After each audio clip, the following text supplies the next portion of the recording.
All right, we should be live. I'm gonna wait a few minutes for people to gather, and I just posted the link. But this stream will be with the Epic Storm version 10.8. It's what I played in the Legacy Challenge this weekend to a top 8 finish. I know that I streamed a list earlier.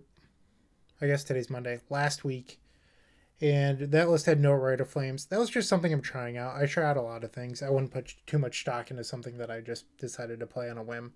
I did 5-0 with it, not on stream. So I think the list has potential, but for the most part, I think 10.8 is like as optimized as the Epic Storm can get until we have new tools or a metagame shift. But if you're interested, the Epic Storm YouTube channel, a bunch of matches on here with 10.8. I mean, a lot. We've been playing 10.8 since August, maybe even earlier. It might be July. So there's a lot of videos on here with 10.8. But more recently, these 8 matches are from the Legacy Challenge. I recently revamped the homepage here. So we have our most recent playlist. So you'll be able to just click this and watch the entire challenge if that's what you want to do. Popular uploads. Like Bryant Cook absolutely destroys Anurag Das. Fan favorite. You love to see it. Aside from that, this was the list introducing Wishclaw Talisman TES, so that's a pretty cool one to watch. And then down here, some of our friends, Phil Gallagher, Brian Koval, Jarvis Yu, some guy named Tom, and Dukes on Twitch. So, yeah, you like that Hepburn? Make sure to like, subscribe, and also all the VODs will be uploaded to the YouTube after. The YouTubes. And if you're here, say hello. Don't be quiet.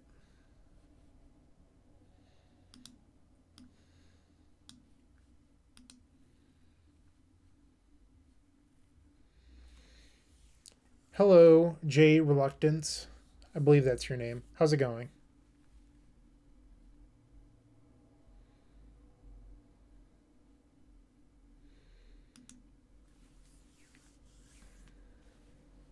I closed a bunch of windows and realized I had my Facebook pop up. Yeah, so once we get to like 10 people, I'll start playing. Yeah, there's only 7 of us here right now. And I don't mind waiting another minute or so for a few people to filter on in. And if you're here lurking, feel free to say hello or ask questions. Tell me what you like or dislike about the Epic Storm. Maybe I'll respond if it's constructive.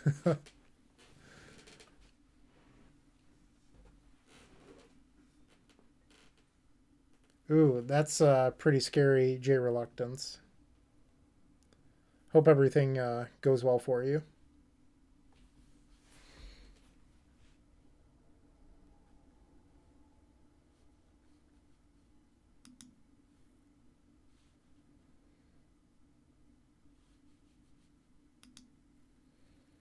Okay, we actually lost a few people. Maybe I should just start playing.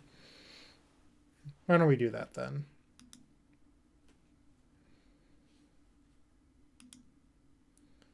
And there's this weird bug. I tweeted a joke about it earlier. Uh, Whenever you load Magic Online, a random deck is selected for you to play. It's no longer the last deck you edited. So it's like deck roulette. Let's take a look at version 8.9 real quick. 8.9 was right after the Wishclaw change. So this was like one of the first lists after. So we have Tormod's Crypts in the board. We have a main deck Chain of Vapor. Oh, this is the Island mana base that Alex was so thrilled with. I remember this.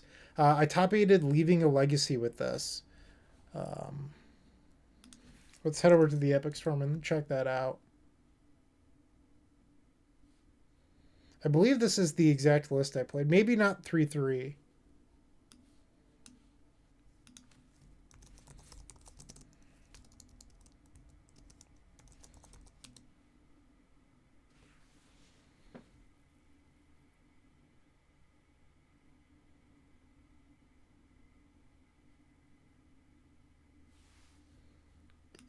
Can you imagine going to a paper event in 2020? Because I did that. Pretty crazy, right?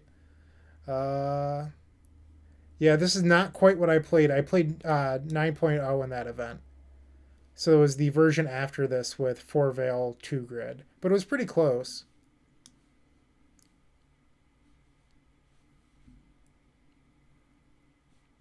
And if you're interested, I did write quite a bit about the decklist change and whatnot in here, so that should be pretty cool. Alright, I'm just going to start playing now. Well, let's change this. We don't want to play 8.9. We want to play a reasonable list 10.8.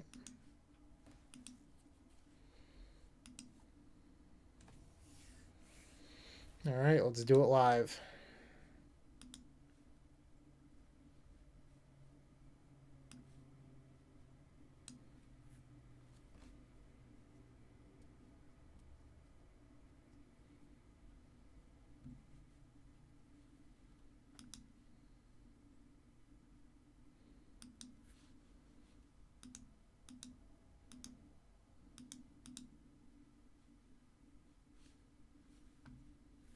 And I guess while we're waiting to get paired, if you want to support the stream, theepicstorm.com/shop, get cool The Epic Storm merchandise as well as card singles and much more.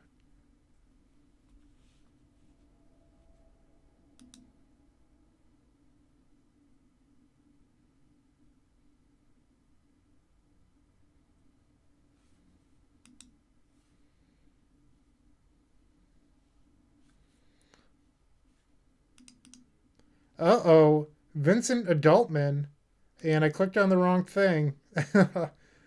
All right. This is a good friend of ours, Nathan Golia.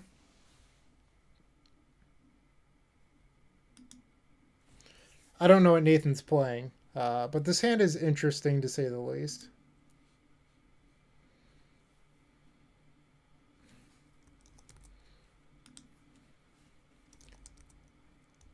Sorry, I fill out my data sheet as I go.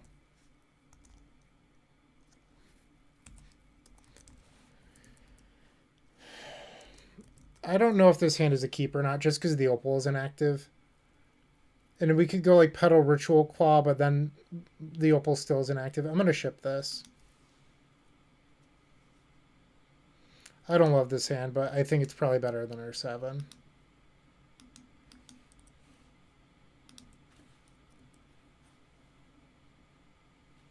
Thank you for the raid, Jarvis. I appreciate it. Hey, Romario. Hope you're doing well. Just starting our league for the night. Thank you again, Jarvis, for sending everyone our way. I do appreciate it. Rite of Flame is a reasonable draw. So it looks like Nathan is on some sort of zombies list, if I had to guess. We're just going to ponder. LED was a terrific reveal there. We're just going to put that into play to avoid discard spells.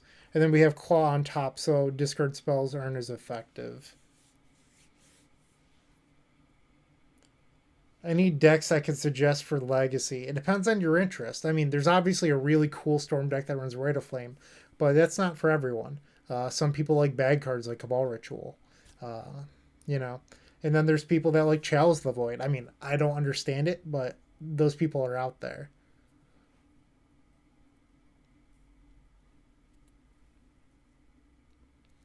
If Nathan names Rite of Flame here, whew, I'm kidding. I did tell Nate I was streaming.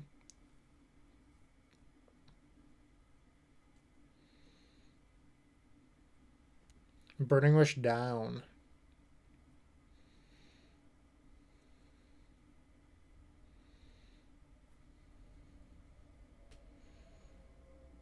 Hello, hello, hello.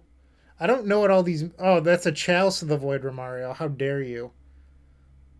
What is this? I am a reader.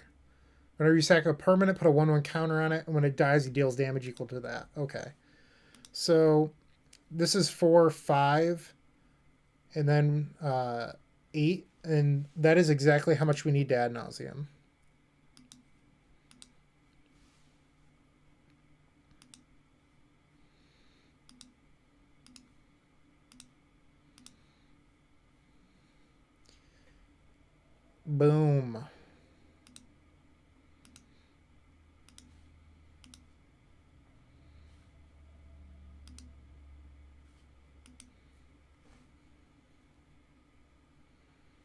That doesn't sound like a very fun deck.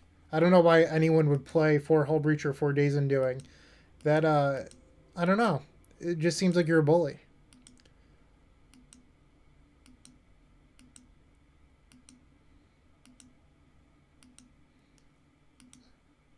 All right, so we could theoretically die to um, an Echo of Aeon's flip here. So we're going to stop.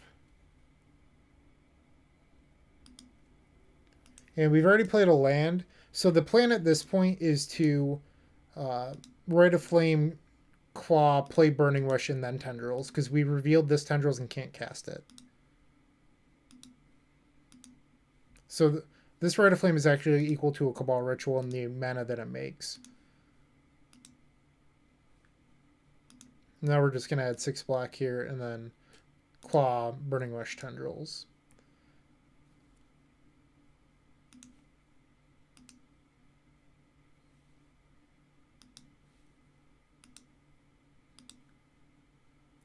Not a bad game one on the night.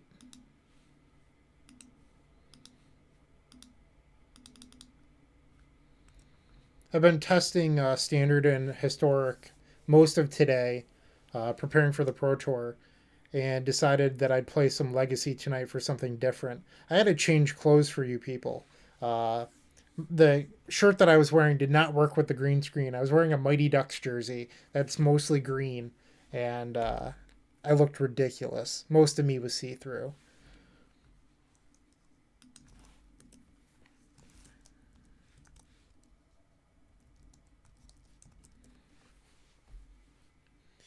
So I'm not even sure what I would board against Nate here. Defense grid's probably not very good, so I guess that's pretty free to swap chain. And Veil's reasonable against the deck with Cabal Therapy and a bunch of black cards, so I think that's how I'm going to sideboard for now.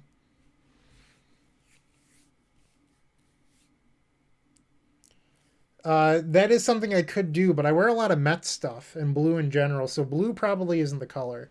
Uh, Maybe red. I don't wear red. I guess the TS stuff is branded red.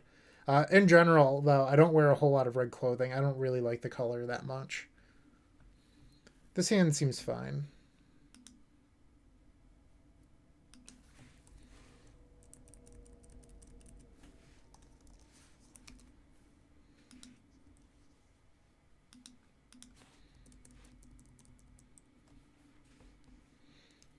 All right, goodbye ad nauseum.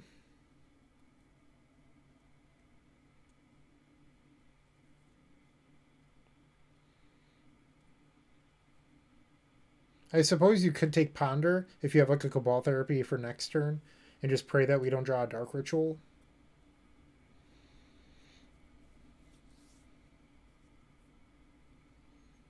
That is exactly what I said. Red is a terrible color. All right, so sadly, that is not going to do anything here.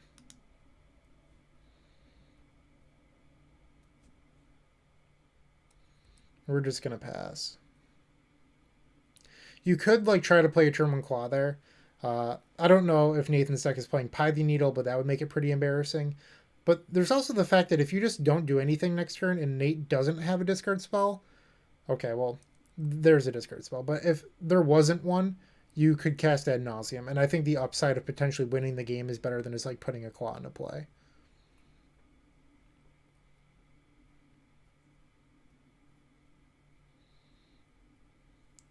Goodbye, Nas. Okay, so there would have been an interesting question if like a Stitcher supplier was next. And from there, you need to like decide like do you discard the Rite of Flames or the Claw? And this is actually like kind of unfortunate that the Adnos was discarded because we don't really have a good target to get with this right now. So we're just going to play Claw and pass. And then next turn we can decide if we want to try to Echo or spend a whole lot of mana. We need 10 mana to do it. We could Claw for Burning Wish for Pier, and that usually wins the game with the Epic Storm. But we need 10 mana for that. So think of these as 4 mana off of the Badlands. This is 7, 8. So we're 2 mana short. which means we have to draw a Dark Ritual, a Rite of Flame, or a Lion's Eye Diamond. Or we could just draw this Burning Wish. I mean, when in Rome, right?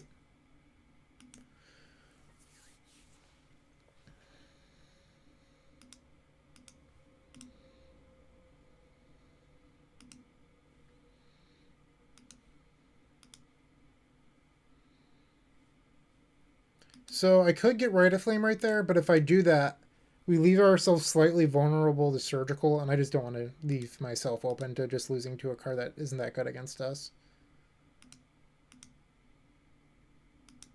I feel like I'm lagging a little bit here. There we go.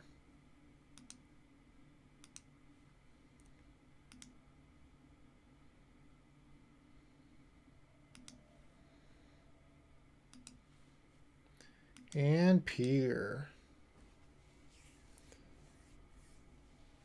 Yeah, that was a reasonable draw. I don't mean reasonable. That was a pretty good draw. So we are 1-0. Woot woot. I think I might have missed it, but the herd of meese follow. Thank you. I appreciate it. All right. Love to peer.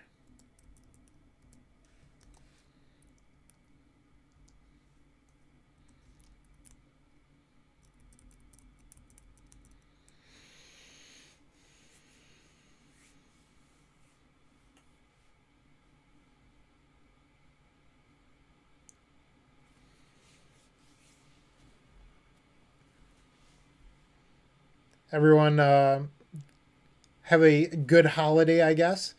I will admit, I took this week off of work and I feel a little like lethargic and sluggish. Like I did practically nothing today other than play Magic. I feel like a bum. I didn't even leave the house.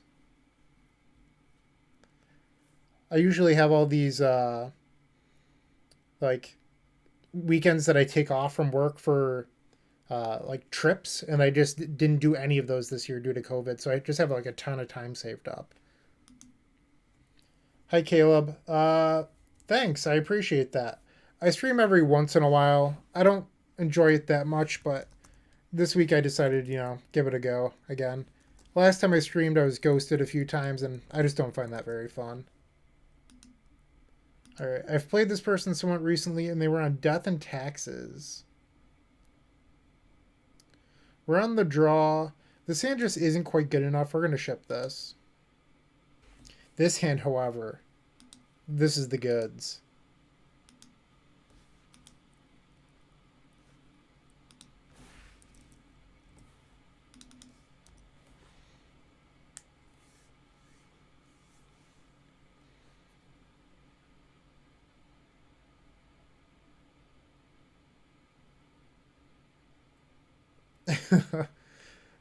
Ooh, not Death and Taxes. I don't know what they're playing then. I played them 2 weeks ago in Death and Taxes, though. But, with rental services, people do change a lot more than they used to. I think I'm going to play it a little bit more conservatively here instead of jamming and just pass. Goblins, I don't know. It's like a fine deck. It's not awful. Uh, it just like struggles against some of the top decks, I think.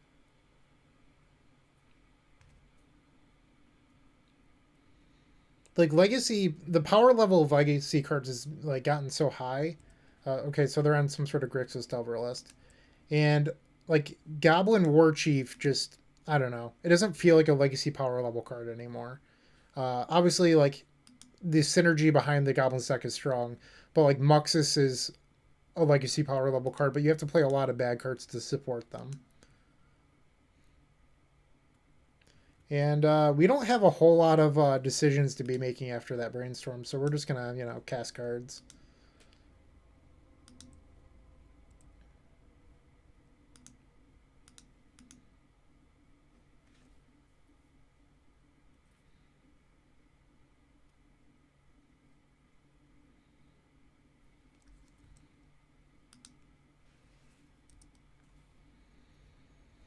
All right, so we're pretty in a weak spot here. A Thoughtseize would do a lot of damage, or that Wasteland.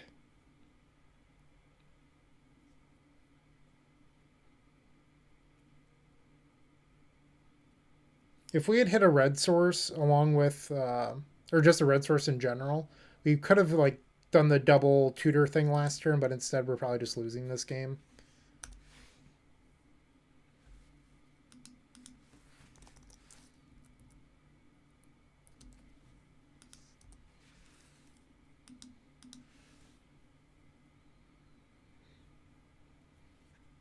Maybe I should on F6. Okay, they're just gonna bolt me.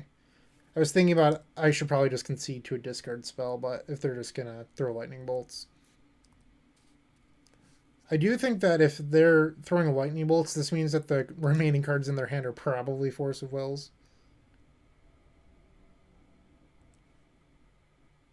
I imagine they know what I'm playing.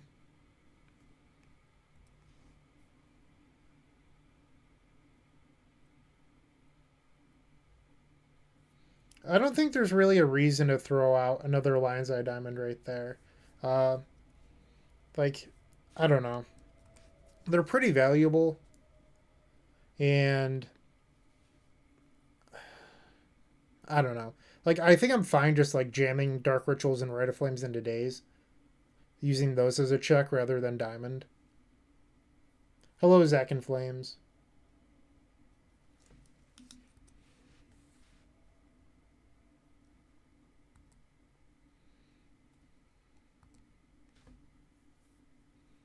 One of our better draws here would be like Opal. Granted, that does get countered by Daze, but it doesn't get destroyed by Wasteland, provides all three.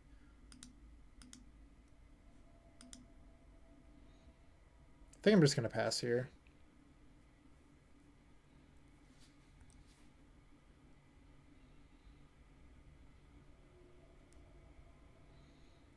Alright, so once again, no target to bring back. That's good for us.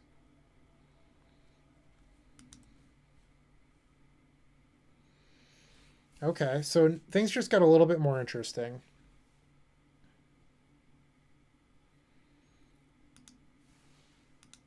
So I'm going to imprint the Rite of Flame here because once again, we're going to be able to do the double tutor thing.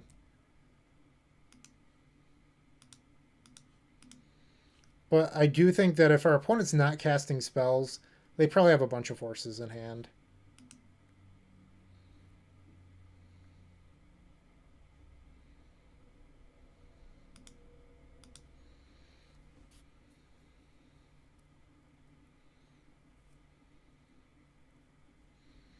Brazen Borrower.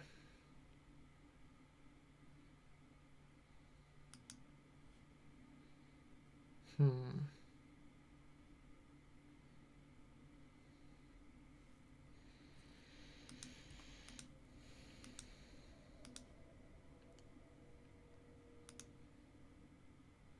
So I have a couple of decisions here. I'm holding control. I could crack for red and just attempt to empty.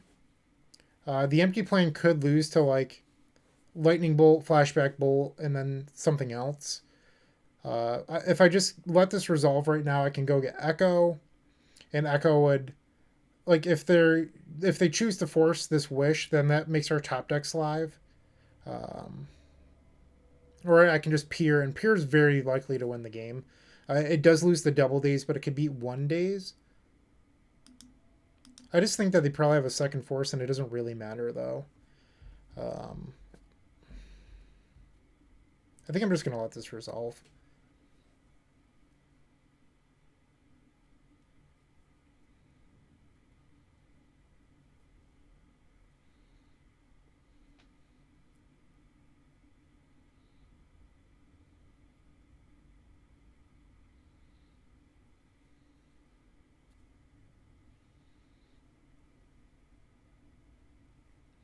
Chat, feel free to let me know what you would have done there. Uh, I'm not sure if I made the right decision. I just have a gut feeling that they're sitting on another force. Like, you don't have Dreadhorde active for several turns and not do anything with it unless you're on multiple forces.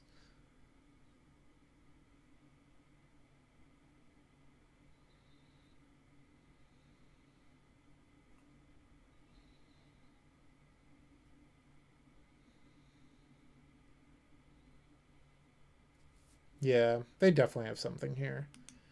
Um,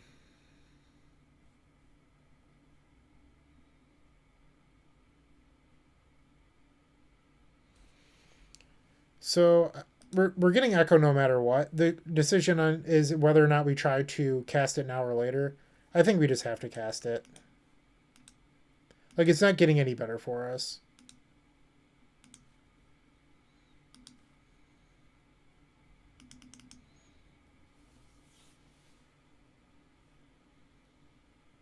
And there's the force.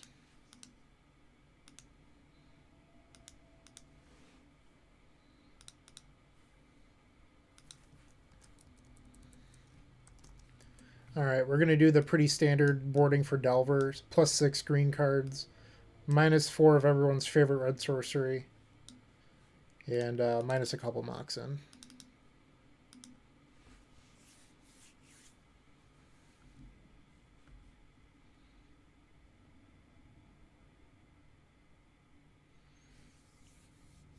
Yeah, like that play is slightly worse because if you start on Wish into Thoughtseize, you also just like lose the more effects like Daze. Like that's why I started on the rituals, is that I want to lose the Spell Pierce or Daze.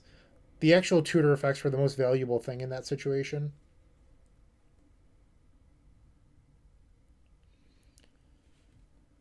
Alex, I still like Carpet versus Snow.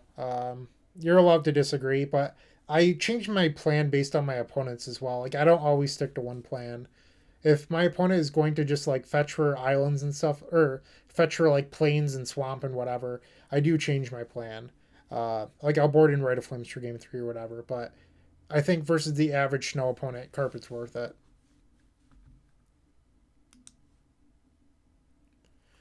This hand's like kind of a clunker, but I think it's probably fine.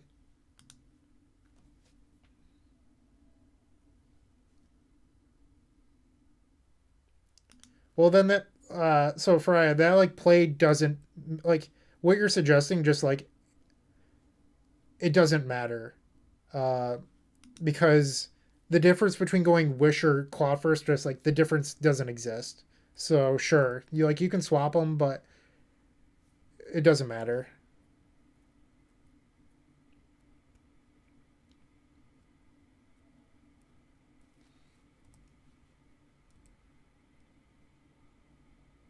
I'm just gonna pass here. No need to cast her Ponder and a Pyroblast.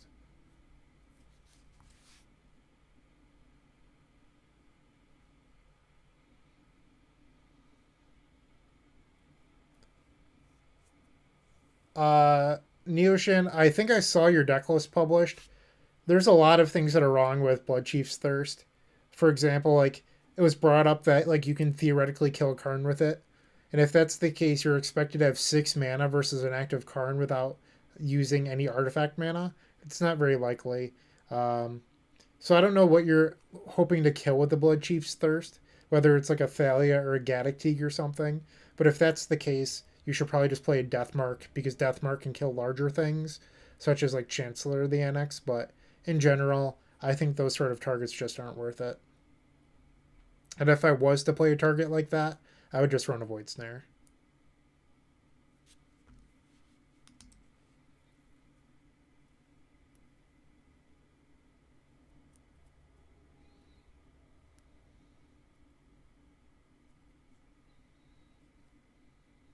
All right, double C.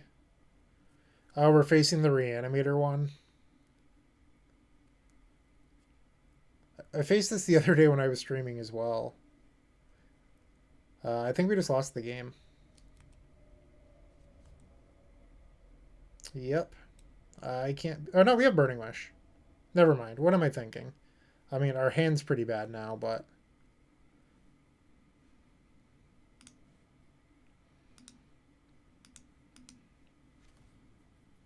I mean, we probably lost the game anyway.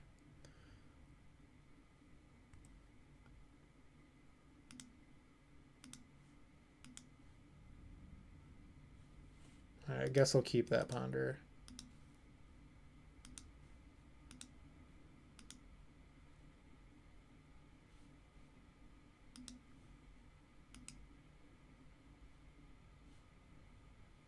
This just doesn't do anything, so yeah, I'm just gonna shuffle. Like the defense grid's like kind of nice, but it's not a card that we can afford to take here. And look at that.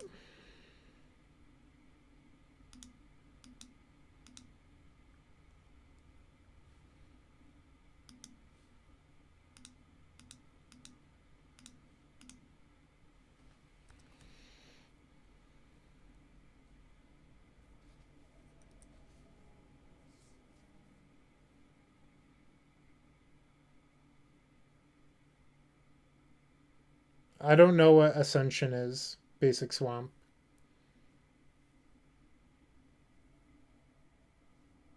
Yeah, somebody played this list to like a challenge top 16, I think. And then people have been copying it. I actually faced it the last time I streamed too. Pretty random deck. Um,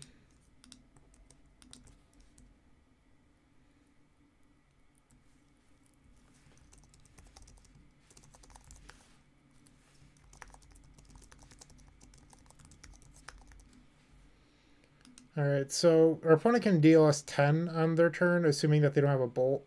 So we might have one more turn after this.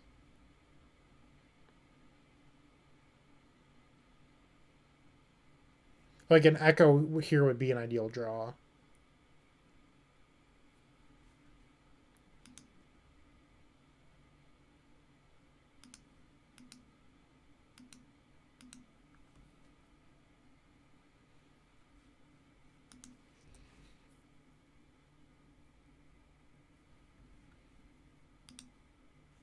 All right, so we're probably dead here if I had to guess.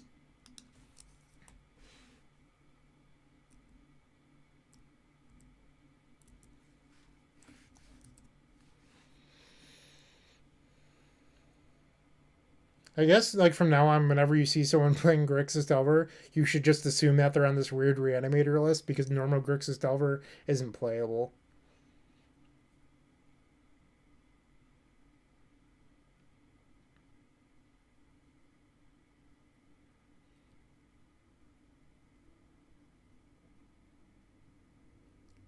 Power 9, I haven't experienced a whole lot of lag yet, to be honest. I mean, I did like lag a little bit earlier, but I don't think that was due to parallels. Like Magic Online just also lags sometimes, so my computer's like pretty powerful now, so parallels is run fairly smoothly. All right, so we dead, and we weren't going to draw out of it anyway. So now we're 1-1. Couple of rogue brews tonight. Uh, Luenel, I really liked Boot Camp on my previous machine because the parallels didn't run that well. But this computer is just more powerful, and I enjoy not having to reboot into Windows whenever I decide to play Magic Online, which is a huge upgrade. So I will agree that like Parallels is pretty nice.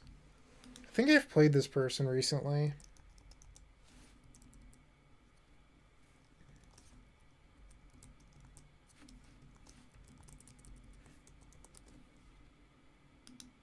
They were on 4-color control / no, because I categorize those two as the same thing. Uh, this hand's probably okay.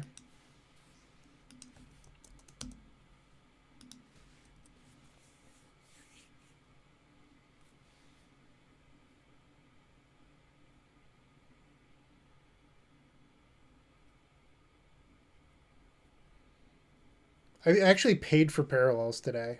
So I was doing the trial, and then I saw that they have a Cyber Monday deal for 20% off. So I ended up buying Parallels Pro just because it has a little bit more power in it. It was only like $85 after tax, so it wasn't that bad. And like the convenience to me is just worth $80 in the end, even if it's annual. Well, they're clearly not on 4-color control. So this is, 4-color loan most likely.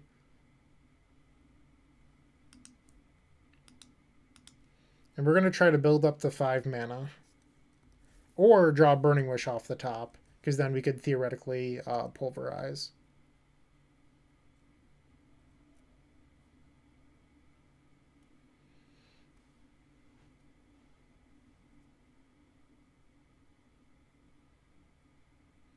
Yeah, the camera's just better on this computer as well. I think I missed that comment from Slow Mo.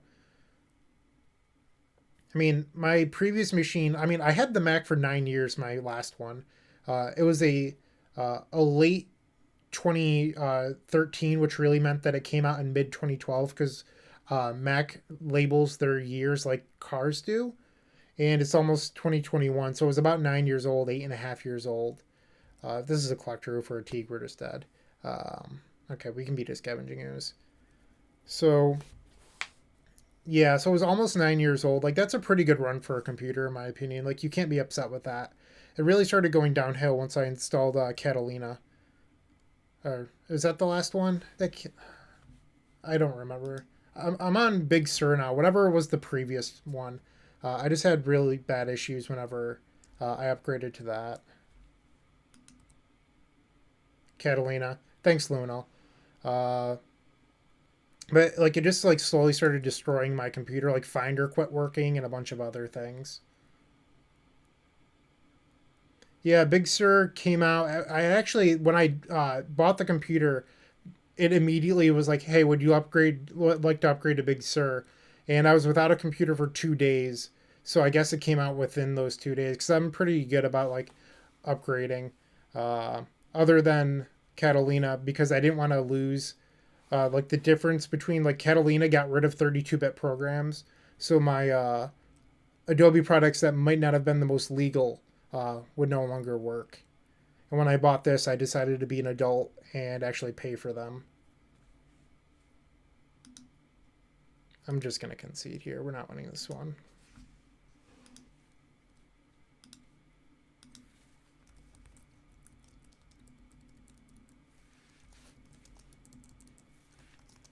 All right, so 4-color loam. We're going to board out defense grid.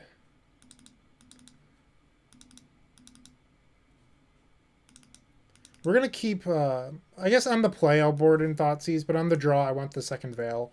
It helps you play through Chalice on 0. So that's how we're going to board.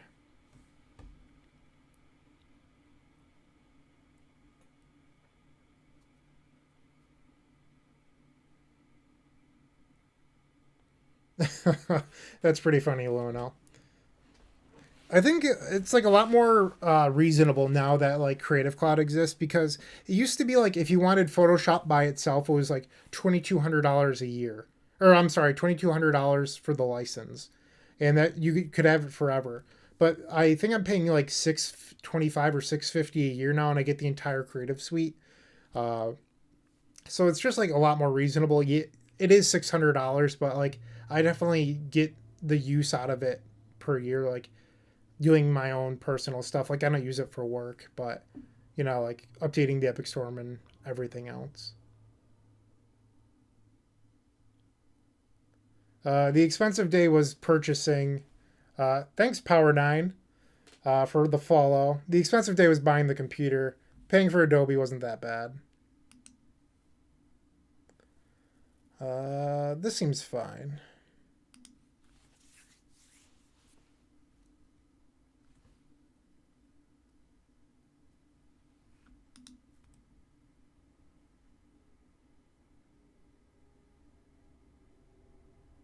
Yeah, I had CS6 up until I updated to Catalina. So I think I installed CS6 when I was in college. So almost 10 years, probably was 10 years ago. So I guess it is. If I never plan to upgrade, it's probably worse.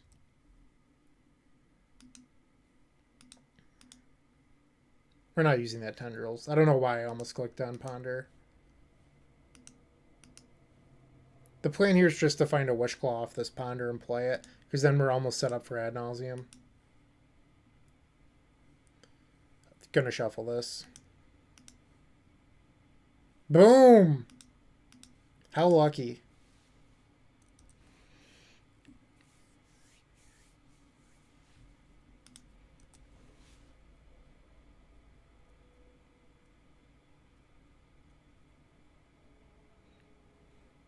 One of the things on my to-do list, let's see if I can open this up in a new window. All right, well, I can't do it from notes.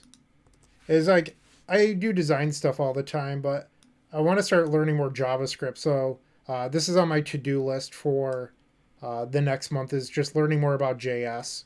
So I build a lot of like WordPress based sites at work. I do more web stuff than I do like print design. So I want to learn more about JS. So this is a 30-hour course I plan on doing in the next month. Go away, leaving a legacy.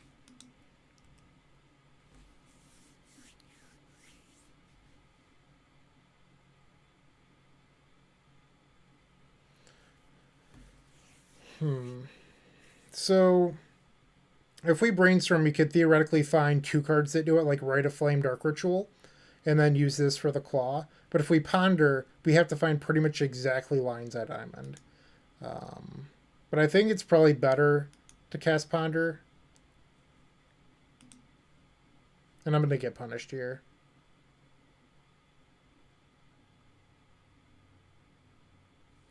And there it is. This would have also worked off Brainstorm.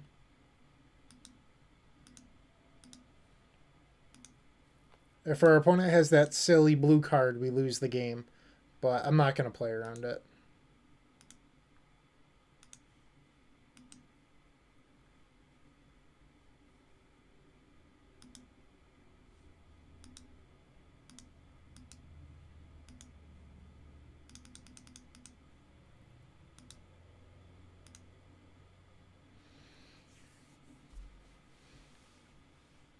Yeah, I mean, I see the consistent income thing. It's fine. I mean, it's better for me. Like, I'd rather not spend $2,000 on Photoshop or whatever. Like, if that was the case, I'd find some way to just do it illegally, probably.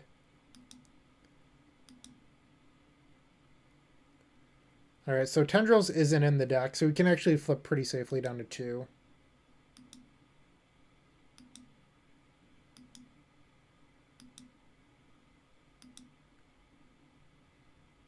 And I think I'm just going to stop there.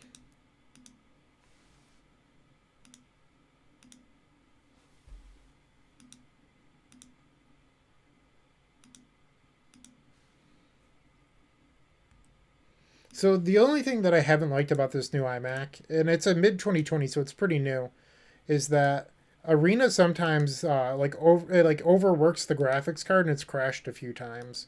So I wasn't a super big fan of that. I haven't had any issues playing Magic Online with it, but it makes me a little bit nervous that like Arena's just like so intensive it crashed a brand new iMac.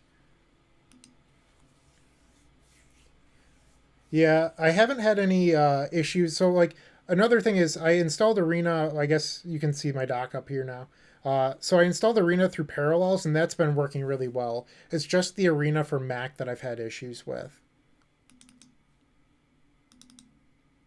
And like I said, we're gonna board in the Veil of Summer to help play through Chalice on 0.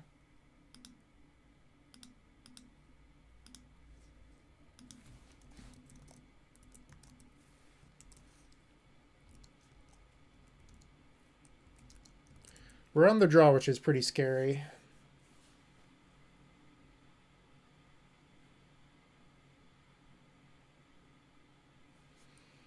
Did I get a touchdown, Zach and Flames? I don't know what you're referring to. I do have DK Metcalf going right now.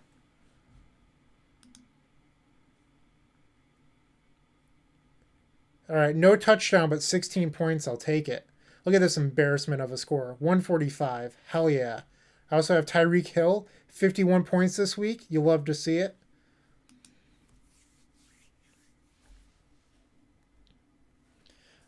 Slow-mo, I don't spend that much on streaming services. I pay for Amazon, which is $14 a month. Netflix, I pay for that. My significant other pays for HBO and Hulu. So, I mean, it's like $30 a month, probably.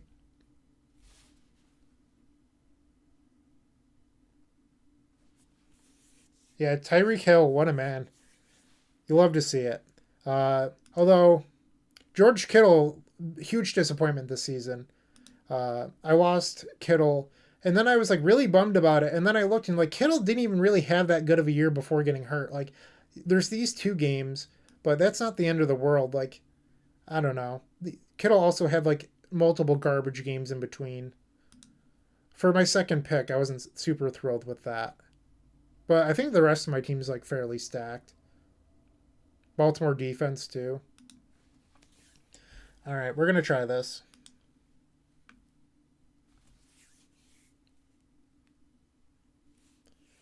Loop loop. My day's going okay. How is yours?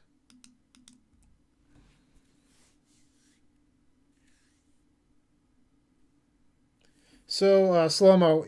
You don't get to limit the frames per second inside of Arena. You can lower the graphics quality to low and then change the resolution. But if you change the resolution, you can't go full screen. So changing the resolution literally just changes the size of Arena on your screen. So that's not really something that you can do unless you want to play on like a very small screen. So I already have the graphics set to low, and that's pretty much just what I'm living with. I think I'm just going to pass here. I don't really want to play these out in case we have to pulverize.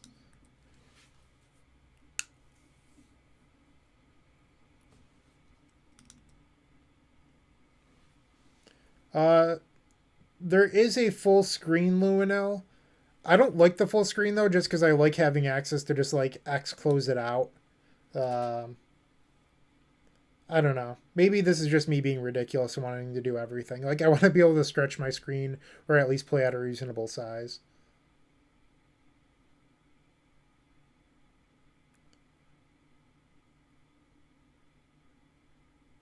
On one, that's pretty interesting. All right, we're gonna get Volk here and just cast Brainstorm. A Lion's Eye Diamond off the top would mean Ad Nauseum, or like a land and a couple of more zeros. And that was not very good.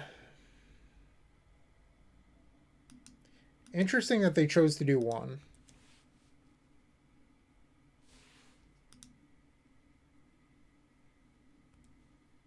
So now we really have two decisions. Uh, we can Echo with a Lotus Petal up, or we can empty for 8. I don't know if empty for 8 is going to be anything out of 4-color Loam, but then again, an Echo is probably not going to beat a Chalice on one. So, chat, I'm going to let you decide. Do we empty for 8 or Echo with the Lotus Petal up? We do not have a land drop either. So, I'm going to let chat decide here. It's either empty for 8 or Echo with a Lotus Petal up. We have played a land. All right, we have more people for goblins. All right, we're seeing goblins. We're gonna make 8 critters and probably lose to like that 3 mana 3/3 lifelink card.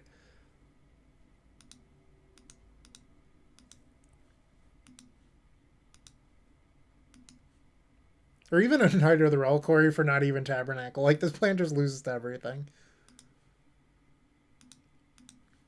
I think if I knew that this was going to be the plan, I should have brainstormed better so we could put Claw on top. So that means any black source that we draw post Claw is a relevant draw. Instead of just like, we're about to draw, I think, a Brainstorm that sucks.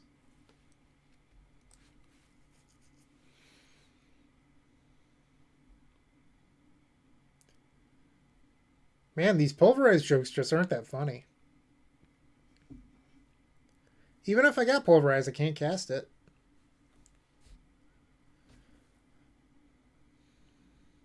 And there's Knight. I don't even think we're going to beat Knight. They definitely sideboarded in Tabernacle too. I think we just lost to like pretty much everything there. Like a slight breeze probably would have beaten us.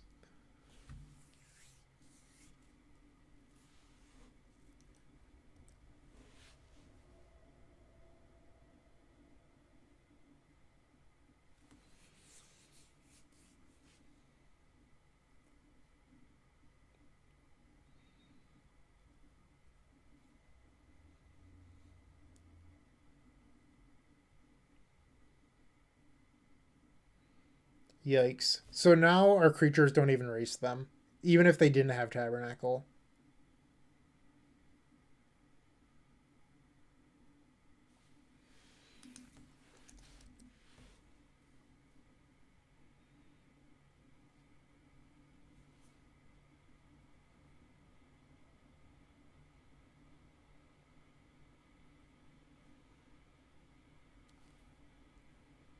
And there's the Tabernacle. Rip. Yeah, I mean, we were stuck in a lose-lose situation. And I'm just going to save my time here. We're not going to beat this.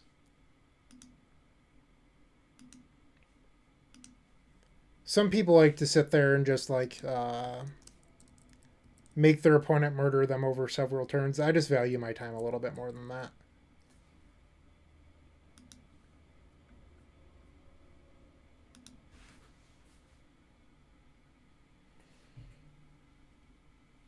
Zach and Flames. I don't think there was a great decision there. If I was playing on my own, I I, I think I probably would have echoed.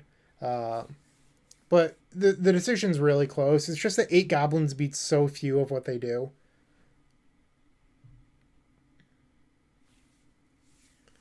Like they have plague engineers, they have knight.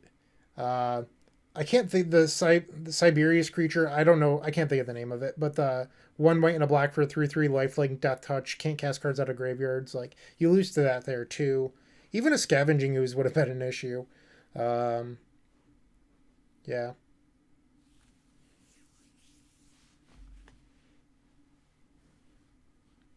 I was a little shocked that they decided to play the Chalice on one though, especially after seeing what we did game two. That was a little weird.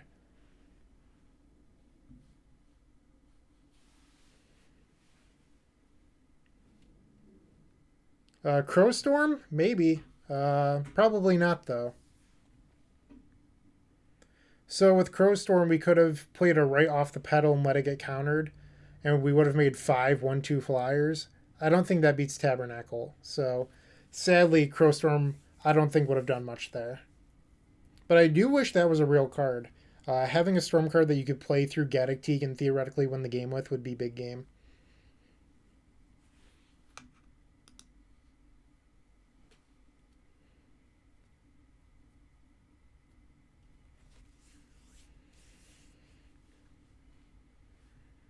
We already have more people watching than the last stream, so thank you to everyone that's here.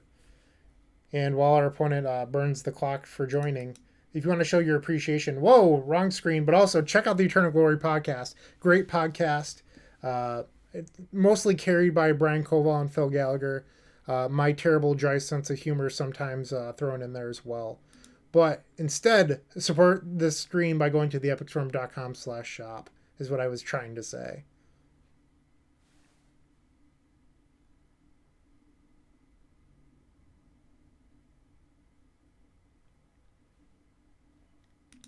We also had a brand new Infernal Tutoring release today featuring Julian Carr of League of Legends fame, Pastry Time. Make sure to check that out.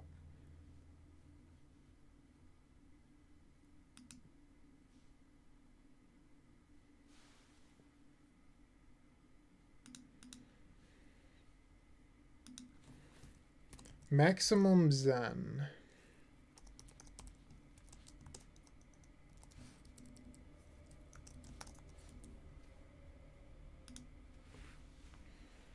This seems fine.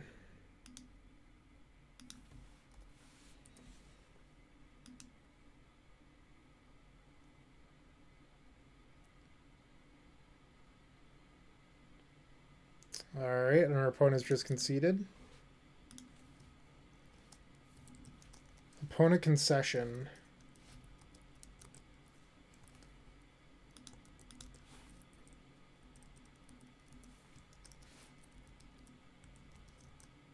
I'm just not going to board. Actually, if they're willing to mulligan to 5 like that quickly, they're probably on a non-blue deck, right? I think Veil has slightly more utility than Grid. So I'm going to leave in 2 Veils and just bring in 2 Chain.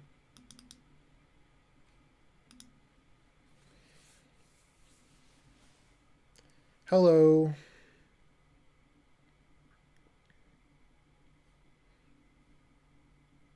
There's some Japanese cards, not a lot.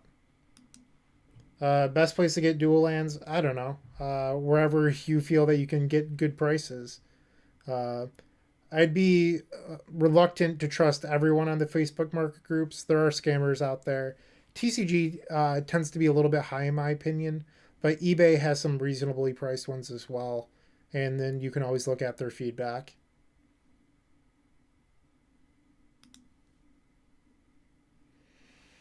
All right, we are also going to 5. Our opponent's going to 5 as well. Jeez, these hands have not been very good.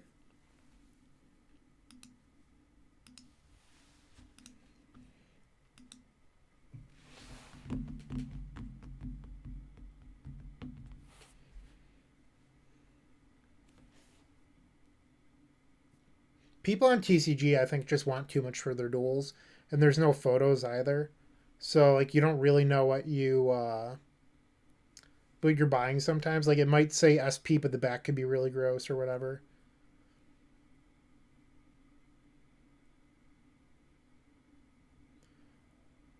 Our opponent is not very happy in chat. Okay, so I guess we got a free win there.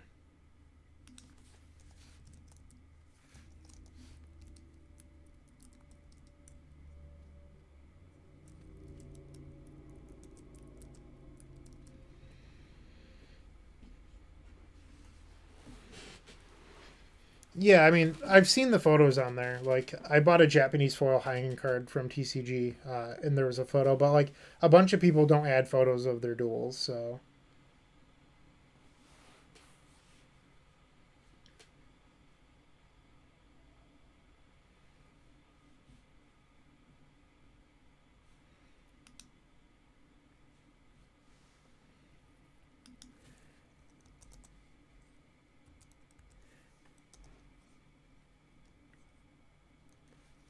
I feel like I'm gonna spell this wrong from my spreadsheet. All right, we're on the play.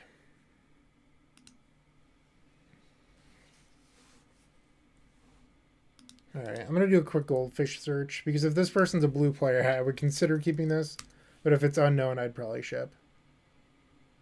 Yeah, they're unknown. I'm gonna mulligan this.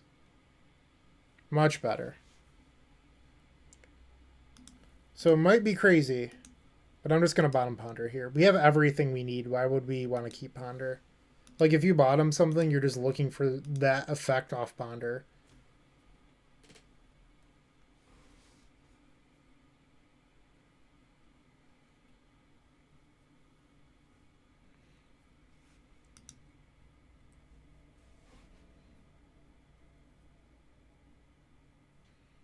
Marsh Flats. Are we getting reanimated? Gak. Gak is a pretty favorable matchup. Alright, well there's a 4 mana card we can't flip off of Ad Nauseum. So that's pretty cool. And with the Epic Storm, you usually want to pair Underground Sea with Taiga, just because they make all 4 colors, and that's pretty desirable. So the big thing is that it gives you black-red. Like, that's another big thing about it. But also, like, if you need to go, like, Dark Ritual Claw, you can have Veil off this one. It's just really the best dueling combination for this deck. And I'm going to pull out Diamond just in case of Cabal Therapy. Like, not a lot of lists run at main deck, but there's no reason to, like, Storm is not going to be an issue for us, so you might as well just play around a theoretical possibility. Like, when we go to cast Tendrils, we could probably cast Grape Shot, so there's no reason to just not play it safe. And as Mike says in chat, Gak.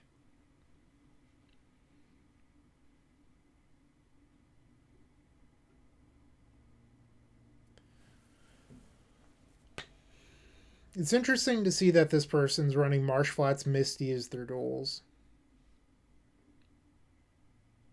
Or not as their duels, as their fetches. But I guess they both get everything. Like, they're probably not running a Trop. Wow, Tom just comes in the chat being aggressive.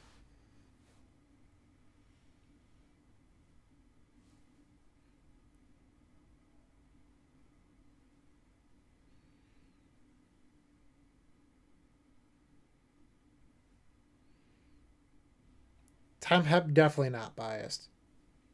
Definitely not. Although, what a terrible name for a deck. Rainbow Depths. Come on, Tom. I gave you a better suggestion and you just ignored me.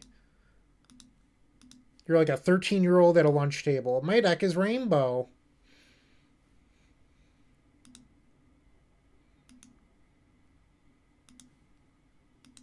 You're better than that, Tommy.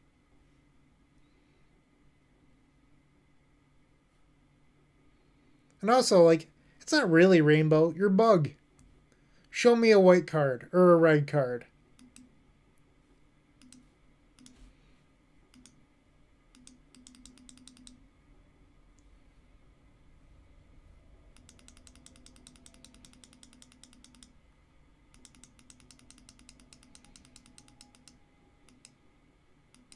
Well, now I look like a fool for floating a black, even though that was the right decision.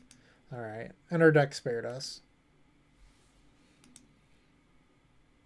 I'm just going to stop there.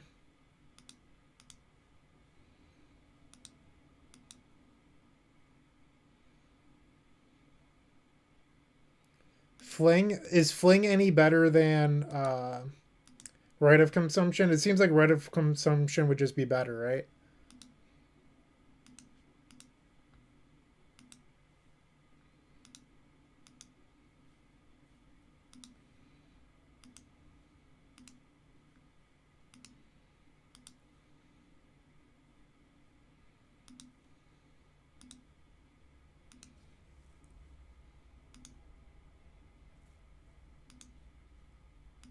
This is Toys Tonight, where I've like gone to cast Burning Wish with control up and it just doesn't do anything.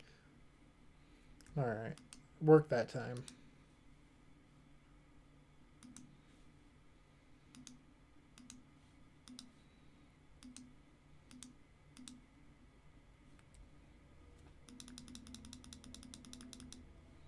Woot woot. We beat Gak in game 1.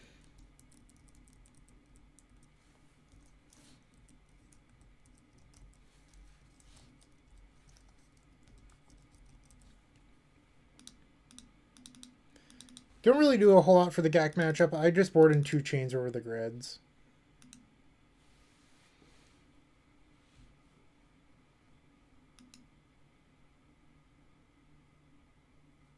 Alex, I don't know what you meant by an interesting choice.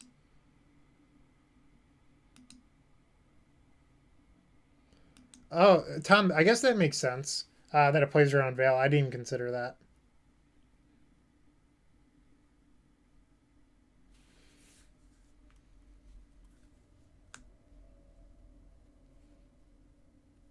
I would be very upset if the Epic Storm got changed to Rainbow Storm, Tom. Do not do that. I don't keep track of Anurag. He's not on my podcast anymore. I don't even know what podcast Anurag is on anymore. He's got 12 of them. So you might want to ask the horse directly from the mouth or something. However that expression goes. Anurag's a good guy, but I couldn't tell you what he's up to. A very busy man.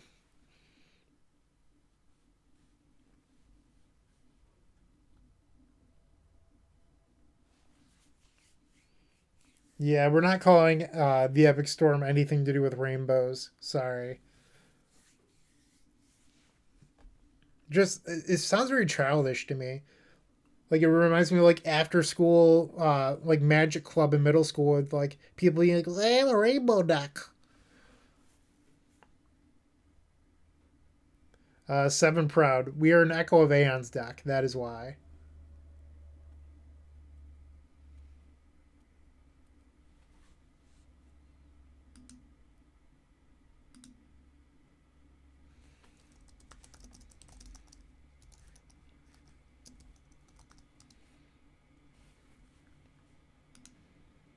All right. This hand's probably a keep.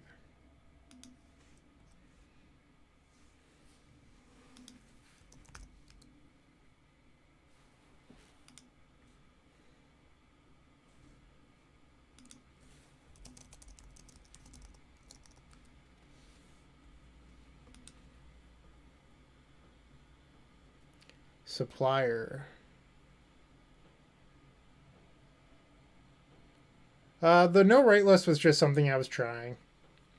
It was actually fine. Like I didn't do well with it on stream, But there's a number of things that I could say about like playing on stream. Like I didn't play that well. Um, like I was also like trying to be entertaining for chat. Like I don't think like the stream results are like that important. But when I was just like focusing and playing on my own, I did fairly well. This is definitely a ship.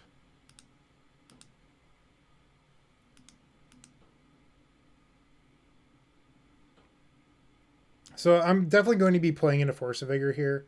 I just hope that they don't have it. I think it's better to play around discard spells.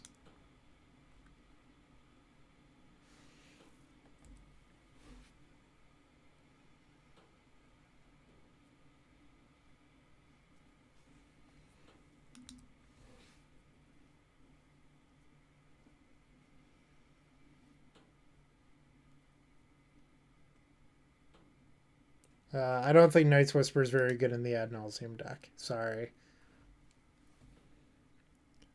Like we have enough 2 mana cards right now. Like between like Burning Wish and like I would honestly just run Infernal Tutors before I ran Night's Whisper.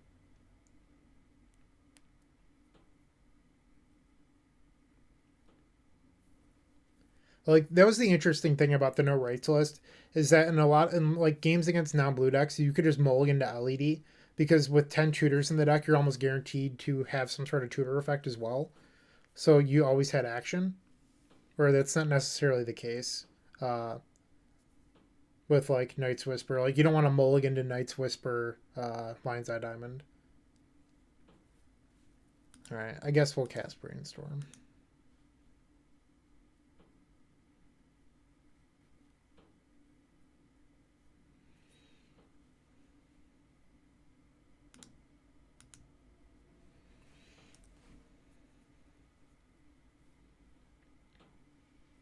Sign of Blood's a win condition. Huge difference. Huge difference. Please, come on, pay attention. I don't remember ever playing Painful Truths in TES. I mean, I did play Infernal Contract / Cruel Bargain as wish targets, though. Like a card on my want list for a very long time, and it's still on my want list, is a Japanese foil Infernal Contract for my TES binder. However, they're not easy to find because there's I believe he's Filipino, man, collects Japanese foil Infernal Contracts, and then because they're just hoarding them, the price over the years has just gone up. And so you'll see them being posted to eBay, and they go for like anywhere between like $75 and $100. Haruya had one at 60, and then it just like snap sold. And I'm just not really interested in paying for a card to sit in my binder for that much money when it's not really playable.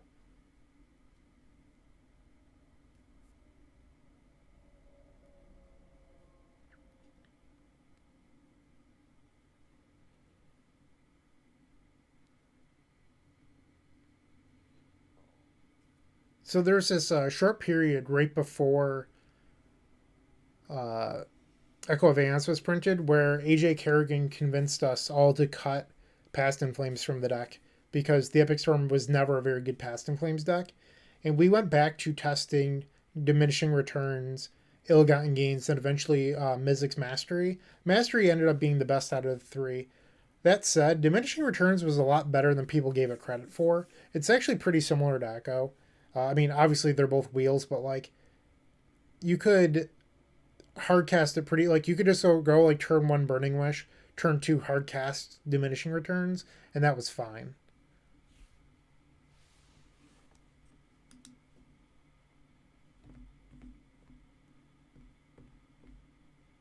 I wonder if they're gonna flash back. That's sweet because now I don't have to cast Chain of Vapor. I was considering casting it.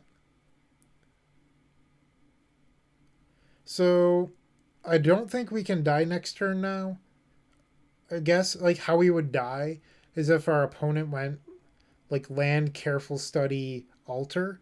I guess that's how we would die, and they would have to discard a GAC.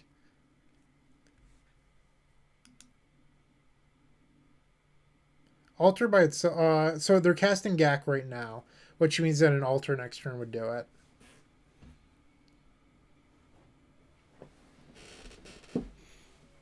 Yeah, I guess it's just altar. Like, they didn't need a careful study. I forgot that you could cast Gak from your hand. Yeah, I mean, MP isn't the most desirable, but like if it was just gonna live in my binder, that's probably fine. But it's also like $42 plus like $20 shipping.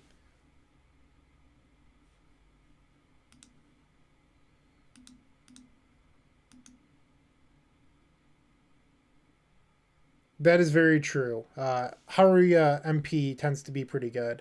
One of my Bloodstain Myers, I bought MP, and it turns out it was only MP because there was a small nick in it. Where if I was selling it, I would have listed it as near mint.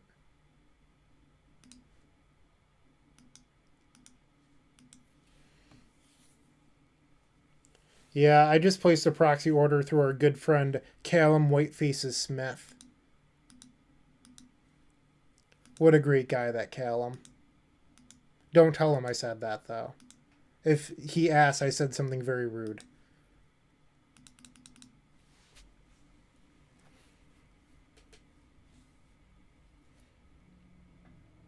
And if you're going to go to Callum's house and try to steal my order, I hope you like Pioneer cards. Alright, so we have 3 mana, 4 mana. We're one short of Ad Nauseum. I think I'm just going to cast... I've played a land. I think I'm going to Brainstorm. Like, Ponder's pretty close, but I think Brainstorm's more likely to get us there. Like, Ponder has to find Dark Ritual.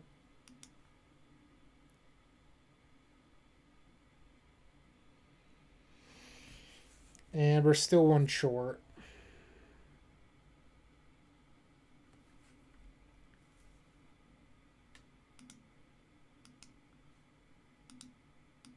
So we could theoretically still win if this Ponder finds Dark Ritual. Alright, shuffle.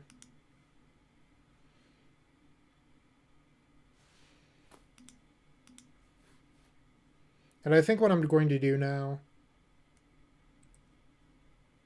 is I'm just going to go get Echo.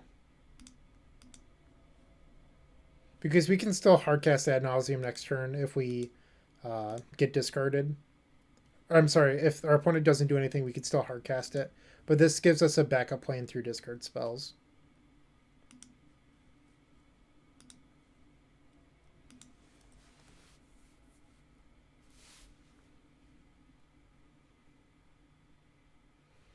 I wish that Haruya would open up shipping back to the U.S. Like, I would spend so much money. Like, I mean, I usually spend a bunch of money through them, but I don't know. I just miss it.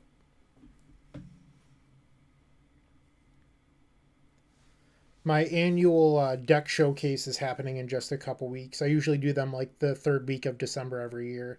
So this year, I will be adding Pioneer. So it will be Legacy, Modern. Although I haven't played Modern since the last one, I'll be completely honest. Legacy, Modern, Vintage, Pioneer, Commander. So I'll have 5 this year. Last year I added Vintage. This year I added Pioneer. My Vintage deck actually did a lot of work on this year. It's pretty gorgeous. All right. Well, I guess that's another reason to get the Echo because now this Ad Nauseum sucks.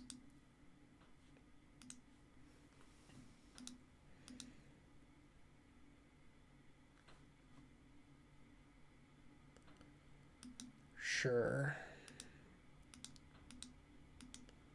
This is sort of a Hail Mary Echo.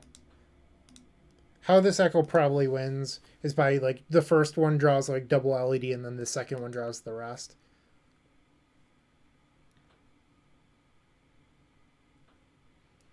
That might do it. Am I wrong? So this is an interesting thing we can do here. Because we can bounce this. If we decide to imprint tendrils, we can actually make an extra mana. So, ooh. Well, I guess we're not doing that now.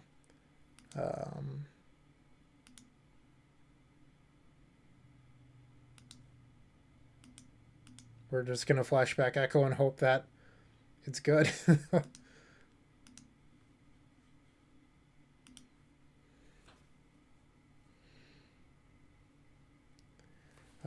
So I guess from here we would need a miracle brainstorm. Double LED does not do it. I would like to say that right now. We would need more than double LED.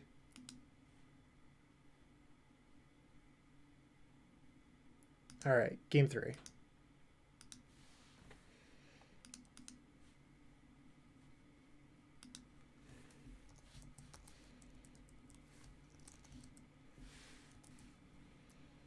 Yeah, and I'm going to leave it as is.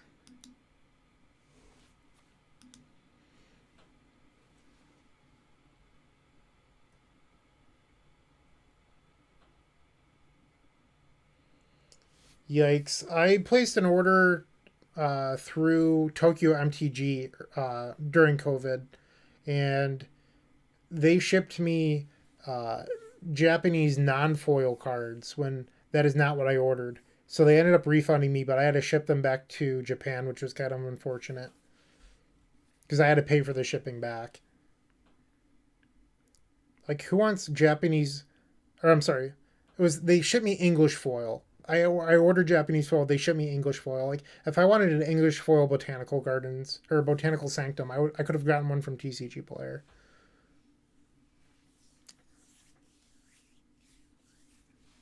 I just remember like the English foils arriving at my house and being super disappointed.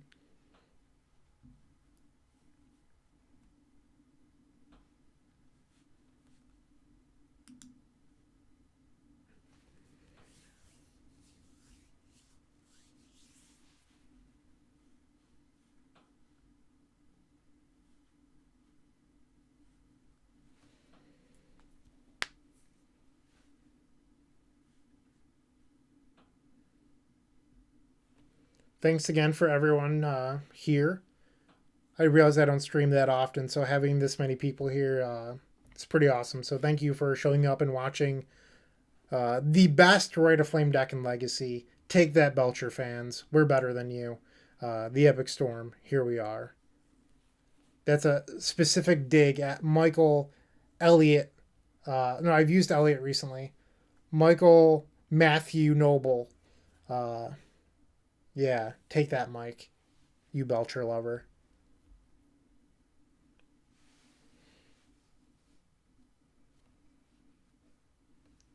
Exactly. Black Belcher's just better. I don't know what Rainbow Belcher is. That's probably Dredge. This seems like a hand.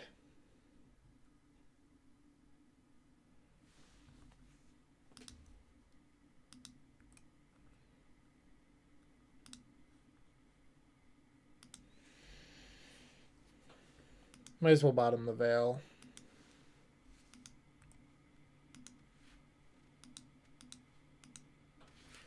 So you could just go Land Echo. I don't think that's great personally.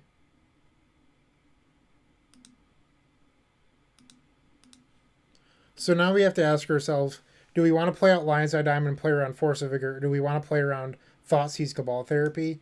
I'm just going to play the Diamond. If they Vigor me, they Vigor me. Like, there's definitely more discard spells in their deck than there are Force of Vigors, so...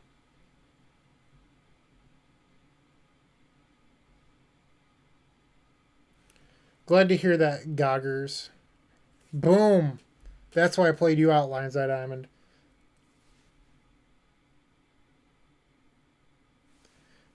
Yeah, Mike, I love the invasion lands. They're just beautiful.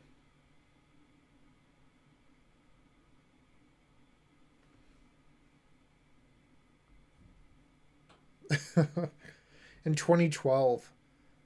I actually imported a bunch of like 2012 tournament reports over the last few weeks. I have one tournament report left to do. I'm probably going to do it tomorrow morning, and it's it just happened to be the last one that I did for Jupiter Games because I've been doing them in order. It was my Star City Games Washington Winners Report. I actually won a Star City a million years ago in 2013. And yeah, it was on St. Patrick's Day too. So in my winner's interview, I'm wearing this giant, stupid St. Patrick's Day hat that someone put on my head.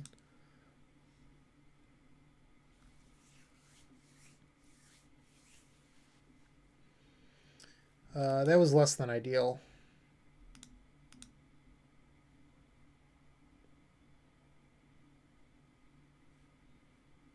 And I'm just gonna ship.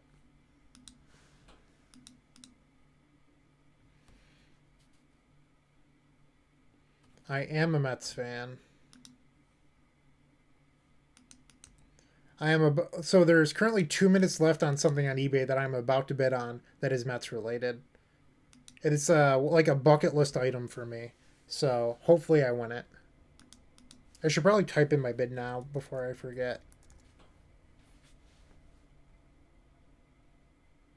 Steve Cohen is the fucking man. A lot of people are talking about James McCann versus Real Muto right now. McCann is good. I think he's even a couple years younger than Real Muto, but I think Real Muto is just like a better catcher on average.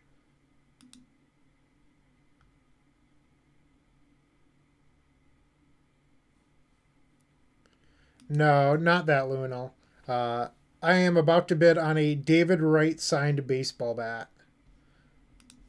I have a bunch of baseballs, but like David Wright's just my favorite Met. So uh, I've wanted a signed bat by him for a long time, and there's one that's about to end that is really cool.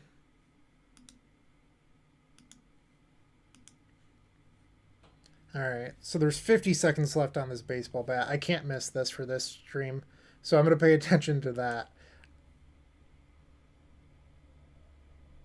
All right, chat. Actually, I'll let you watch me place the bid. I'm going to bid 280, and if it goes for more than that, I think I'm just going to let it go. If someone here outbids me, I will find you. I'm just letting you know. It is not game used.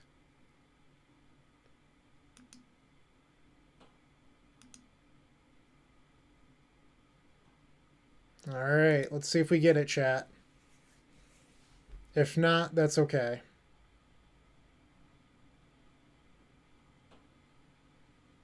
Oh, looks like I might be outbid.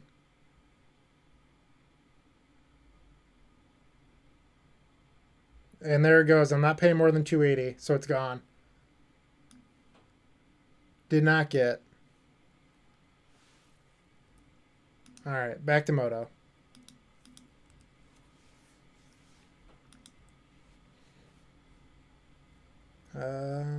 I think I'm just gonna play Trap Pass.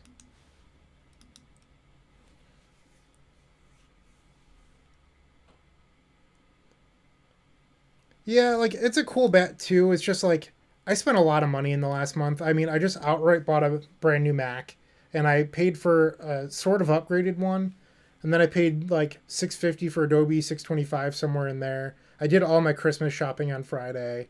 I bought Parallels this week. I just placed a $300 order for Haruya. It's just been a really expensive month for me. And while the baseball bat is cool, I feel guilty spending all of that in such a short period of time. So um, I don't know. It's not the end of the world. Yeah, exactly. That one was just really cool in my opinion because it's the 2013 All Star Game bat. Pictures are kind of small because my screen's small, but like it's cool because it's from the 2013 All Star Game, but it's not even game used. Uh, I don't know.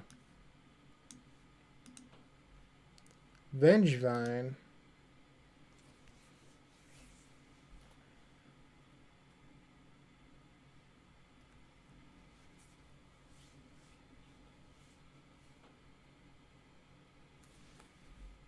I mean, I bid with 30 seconds left. I don't know. Someone just wanted it more.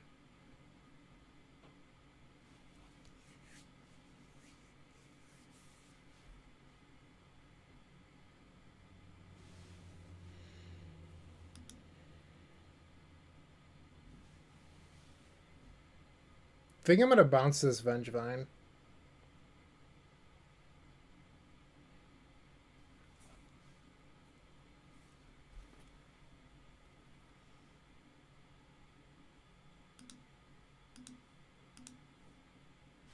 I should probably not tap my green source so I can bluff Veil of Summer.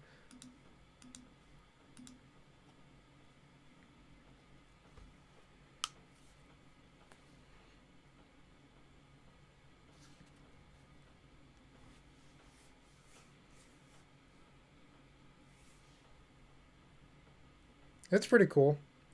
I have like a gift that was like a wall plaque. It's like a Steven Matz card with like like mound from one of his starts in like 2014 or something. But that I don't really have a whole lot of like stadium based stuff. I have a bunch of signed balls. I have like 20 baseballs right here.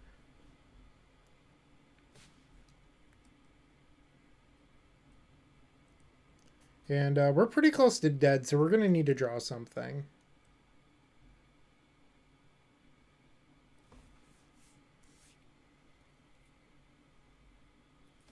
Yeah, I decided to bid at 30. I'm aware that you can bid at the last second. I get nervous about stuff not going through, and I don't know.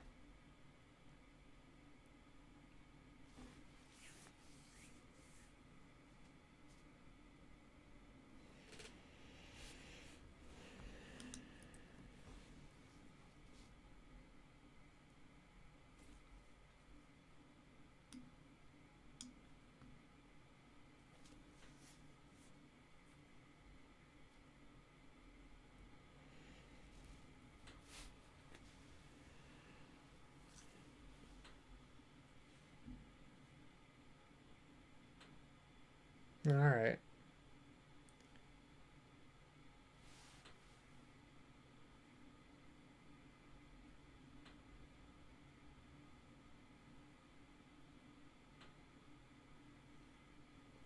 Opponent's taking a while on this therapy.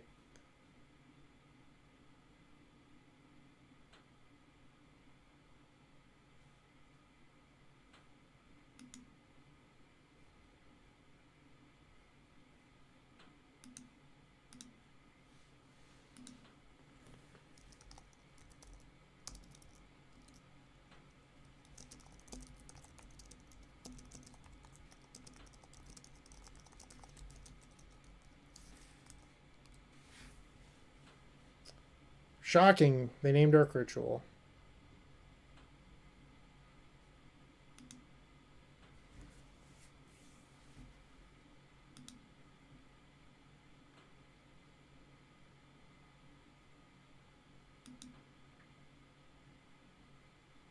I guess they would have gotten it anyway.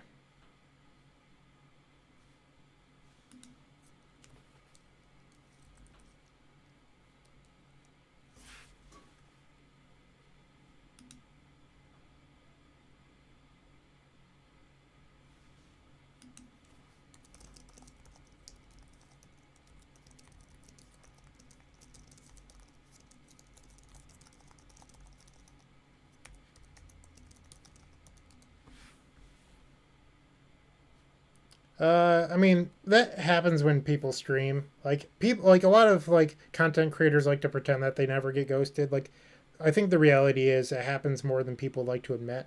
That said, here they had double therapy and it just didn't matter. Um,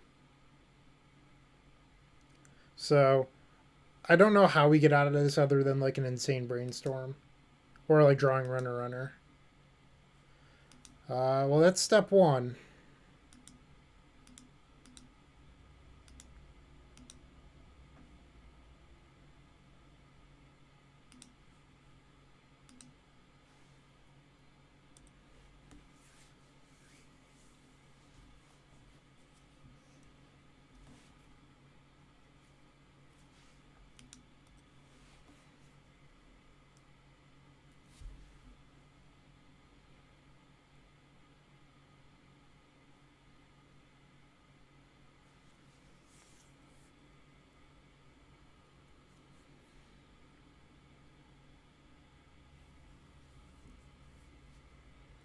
Yeah, and I think alter here just. I mean, they don't have any bridges yet, but the reality is that like with the amount of cards they can mill, like bridge is pretty likely to happen. So I think we're just dead to alter. Uh, we're also dead to just two attack steps. So our outs right here are drawing Dark Ritual, which there's already 2 gone, or 4 Lion's Eye Diamond. So we're looking at 6 out of 47. I don't know. 47 divided by 6. So we're looking at just under 8%. That's our out.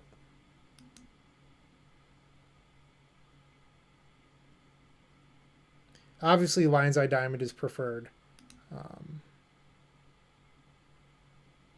This Chromox doesn't matter, so sure.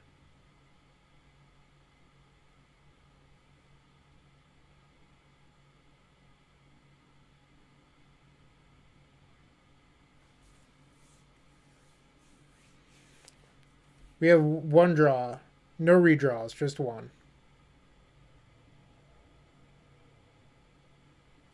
All right. Boom! How lucky. Runner, runner.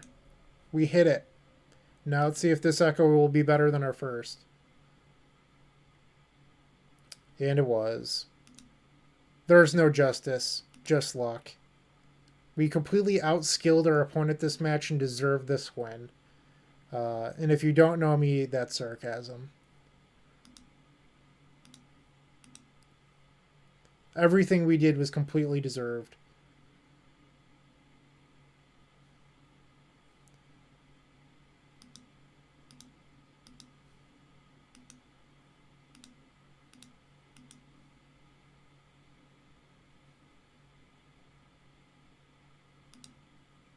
So our last land in the deck is Taiga. So I'm going to go to 4, go get Taiga. Romario was shocked that we hit our out.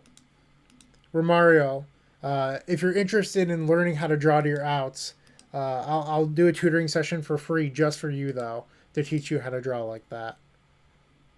It's at least been like a day or 2 since you've won something, so got to get you back up on top.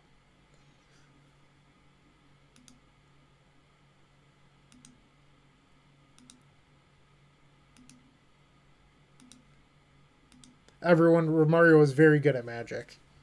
Don't let him fool you by the bad decks that he plays on stream, like Sylvan Plug.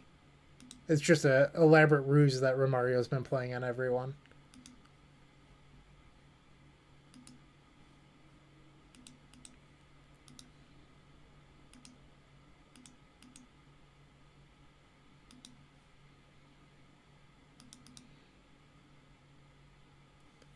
This deck be very lucky. So we finished 3-2 this league. I'm feeling like I might be up for another league. Twitch chat, do you want to see me play another league, or should I just log the fuck off? You let me know.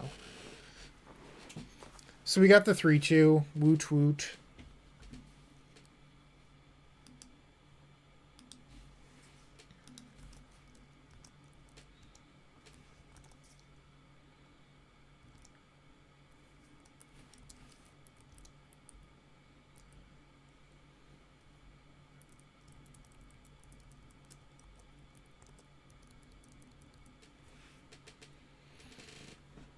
Well, if it's 5-0 or bust, it's probably going to be a bust. So I think that's telling me, like, hey, I shouldn't play this next league. So Zebington, that's one I'm counting for you for not playing another league. Everyone blames Zebington for that one vote. Romario says more legacy, and that Doomsday is competitive. Doomsday is a fine deck. It's just like the mono white soldier decks that you sometimes play might not be the most competitive. It's pouring an Eastern Mass. Storm must continue. All right, one more. All right, so someone tell me, I don't know how to do it because I'm clearly a boomer. How do I create a poll? I'd like to know if we're going to play normal 10.8 or if we should play the no right of flame TES. How do I do a poll for that?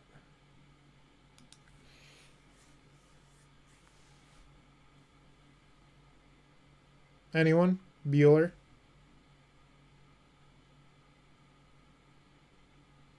Oh, this sounds like so much worse.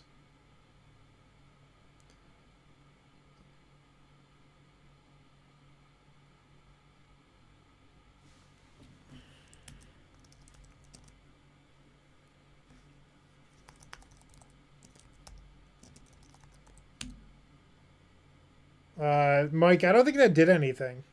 Do I have to do 60?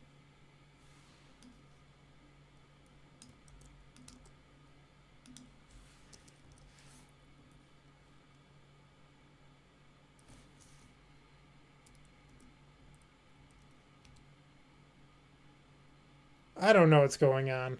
Someone teach me how to Twitch. I mean, Alex is a mod. He should be able to do this. I pay him good hard American dollars to fix all of my troubles.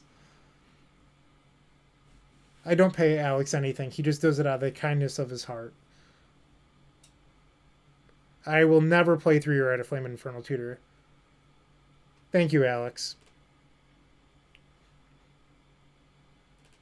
It doesn't look like anyone's voted Alex.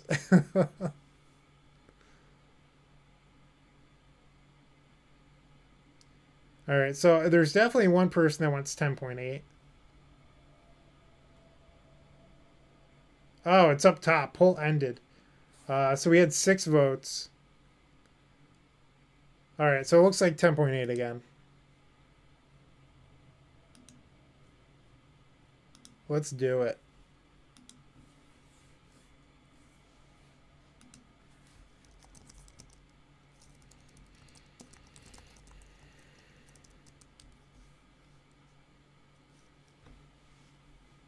Too slow, Zebbington. Too slow.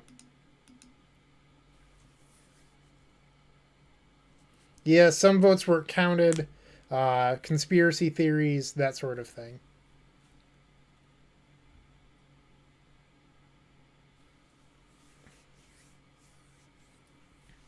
So I don't know if like there's a way of like looking at the chat logs, but I remember it was like 2018, I want to say. I had a feature match against Jim Davis. Like it was the first round of day 2 of a Star City, and Twitch chat said that I should go back to my yacht and that I look like a Republican. I always thought that was pretty funny.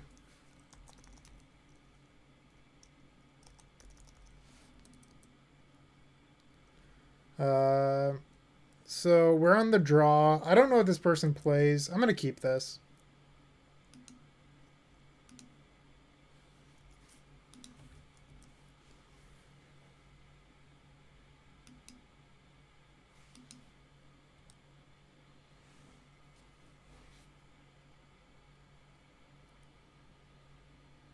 Uh-oh. Preordained. This looks like an ant start. I guess it could be Doomsday. But our hand probably isn't very good in this matchup.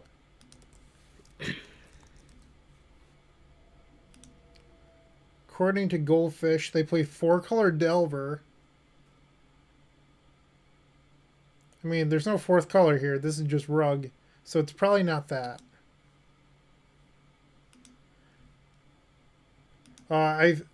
So if you Google their name, this website called the Epic Storm comes up, and Bryant Cook has faced this person with Ant. So we're probably facing Ant.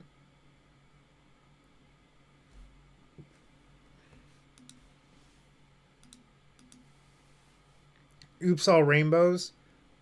This probably isn't Oops.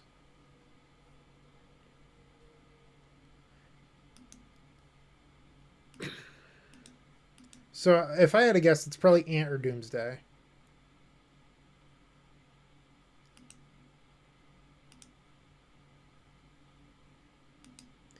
And due to facing them in the past on Ant, I'm just going to put them on Ant.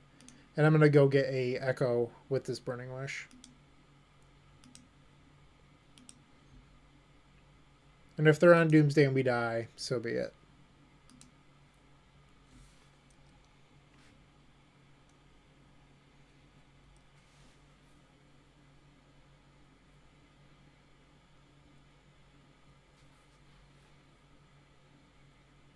Uh-oh, I think we're dead. We just weren't fast enough.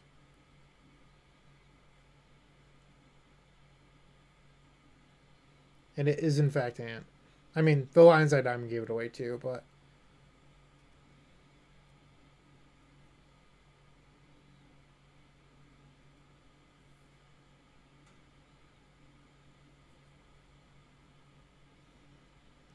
So this should just be a clean Past and Flame skill.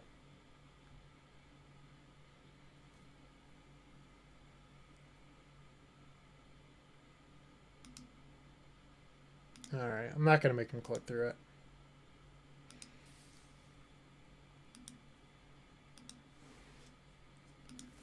Alright, so we're down a game against Ant. Our opponent knew the matchup and we did not.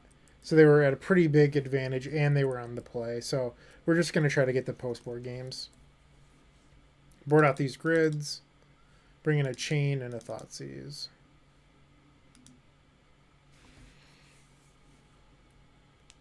Yeah, but like Doomsday typically doesn't go ritual LED. Like it's just not like something Doomsday does.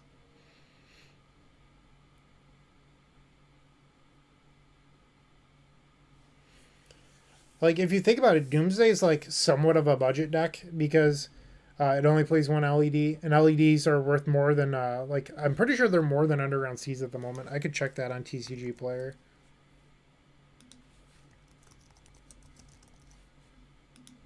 And I mean budget loosely. It's not that cheap, but like compared to like Rug Delver. All right, market price on Lion's Eye Diamond is $350.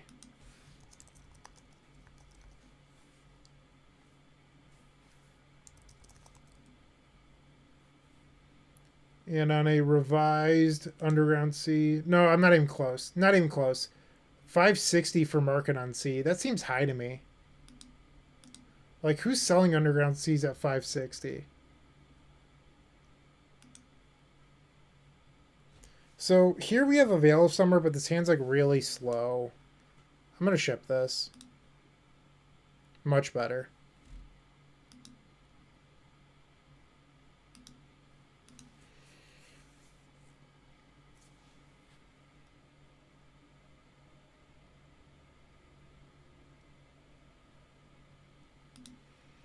I'm going to bottom the Ponder. We're just not going to use Ponder.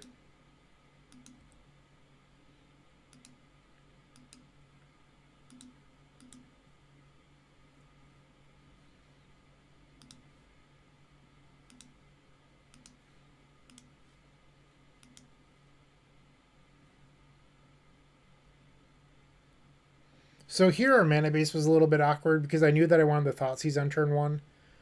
That said, we don't. If their opponent has like double fluster, they draw a fluster. We can't protect ourselves with this Veil. They kept that. That's just disrespectful.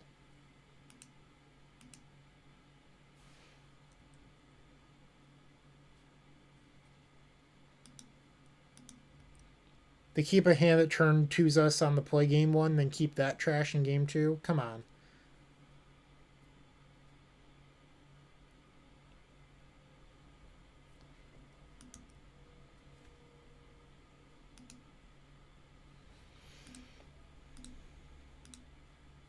And I'm just going to spin the wheel here. We could wait and try to draw a green source, but I'm not about that life. Alright, so I think we have Nas here. Or maybe we're one short.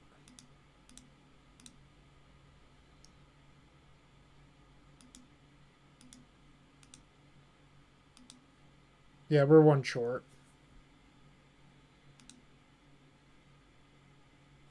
But this Veil's pretty good.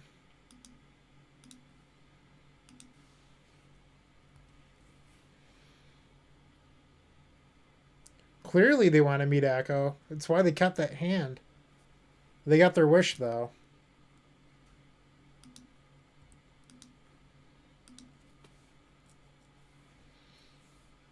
They didn't even have to burning for it.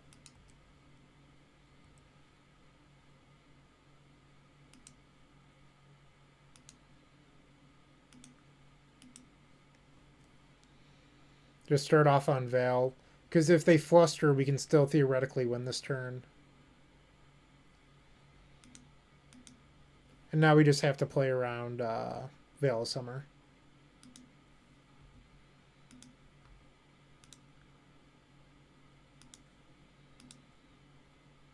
There's no Echo in our main deck. There is a Tendrils, so we have to worry a tiny bit about Tendrils of Agony being flipped, but that's it.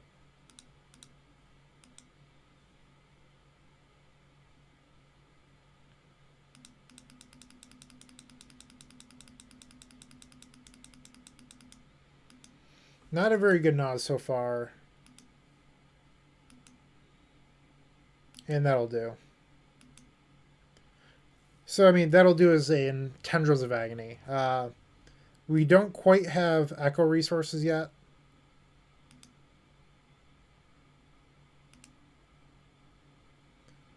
Alright, I guess I'll click this so everyone else can see. I'm going to stop there. I think we could probably get up to 20 from this.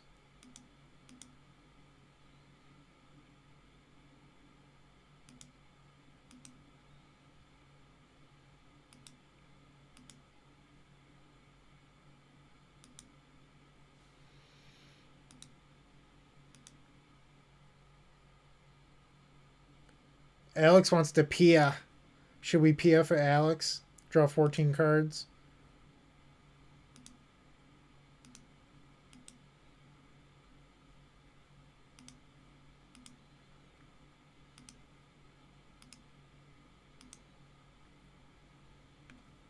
Ooh, I almost clicked no there. That was bad. Got a little nervous.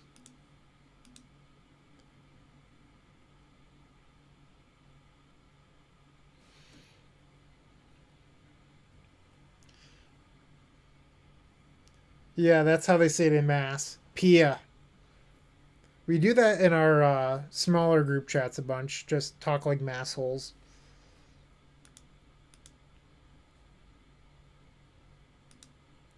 Like, for example, it's Tinka. Fucking love Tinka.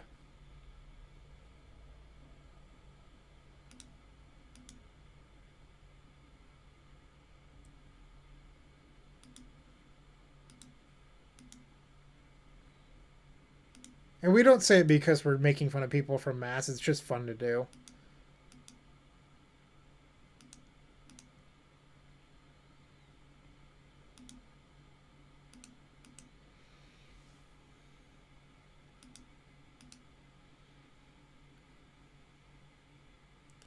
So much mana.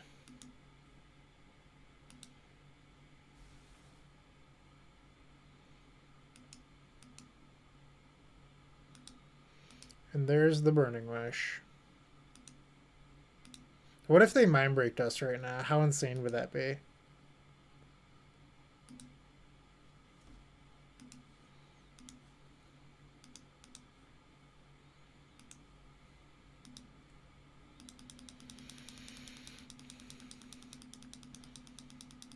See, Michael, I forget the middle name that I made up for you today. Matthew Noble loves Tinka.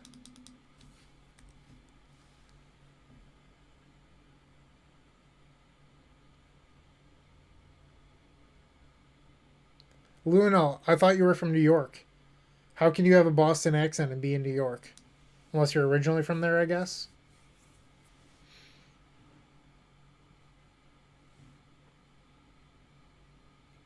I mean, Alex, you're from like a Mass burb.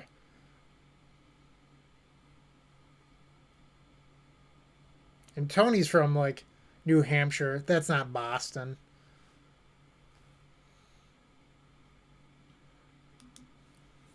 We're just going to submit that. And I'm going to give the credit to that game to... Alright. It should probably be Adnaz. Because, like, we couldn't peer on our own.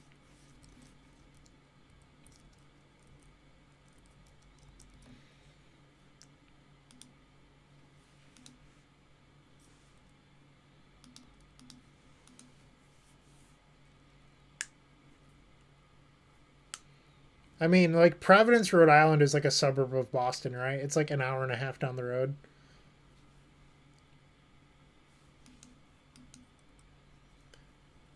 Like, every time that we've gone to Providence, like, you drive until you hit Boston, then you just go south for like 45 minutes.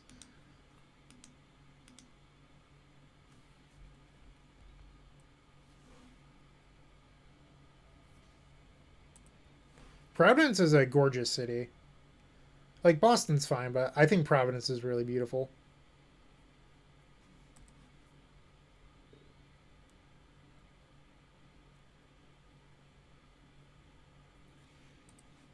They definitely left open Flusterstorm on turn one. Well, maybe I've never been to the slummy parts of Providence. Like, I've only been to the downtown area next to the convention center. Union Station Brewery was terrific. And I went there once during Firewater, and that was really nice. Or Water Fire, I don't know what they call it.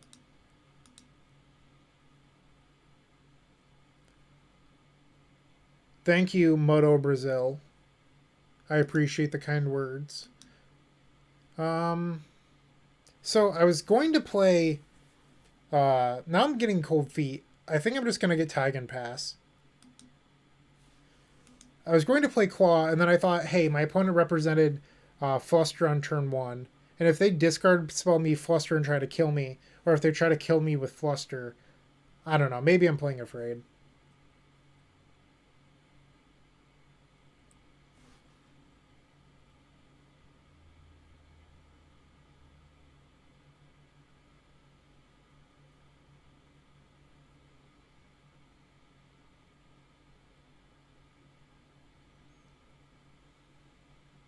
Firewater?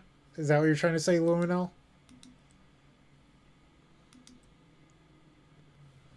Alright, so I think now I'll stop being a chicken and I'll cast the Claw. If they have some sort of way to kill us through Double Veil, I mean, we're screwed because we've played this game fairly slowly.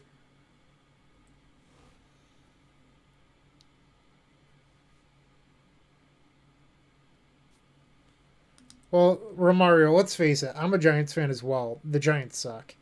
Like 4-7 and being in first place is, awful. So I'm expecting this to get countered by Fluster.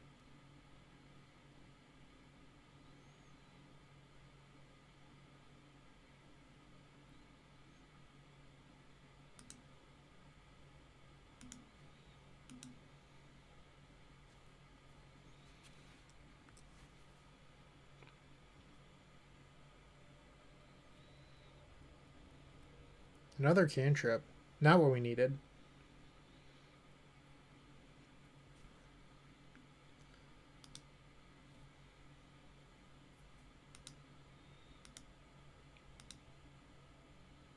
Chromox is actually secretly fine here. I think I'm going to print a Brainstorm. A little bit nervous that they might have a second Fluster, but you can't beat everything. And that Veil was really good. So let's say we play a land. That counts for the Wish Claw.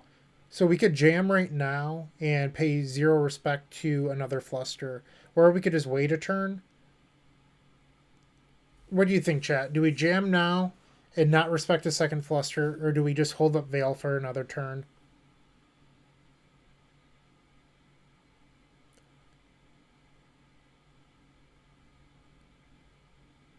We have a bunch of people saying jam.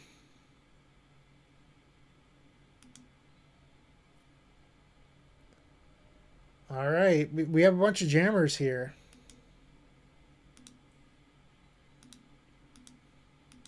I can't wait to lose a second Fluster. Man, they F6 and I look really stupid now that they said that, but we'll see.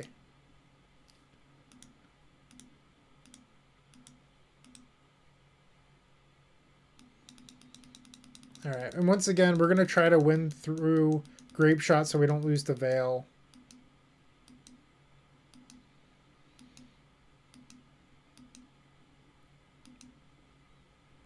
And that puts us to 4. I'm going to stop there.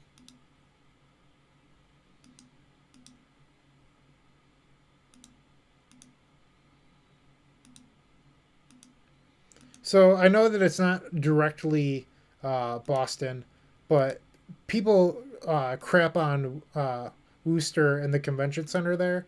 The bar behind it, the Armsby Abbey, is delightful. I've every single time I've gone there, and I've gone there a handful of times, maybe even 10 times. I've never had a bad meal. Place is great.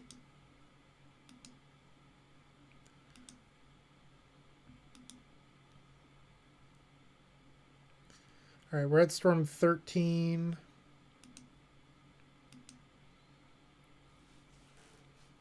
I'm just trying to figure out the best way of getting up to lethal here. Part of me just wants to echo with a bunch of mana floating.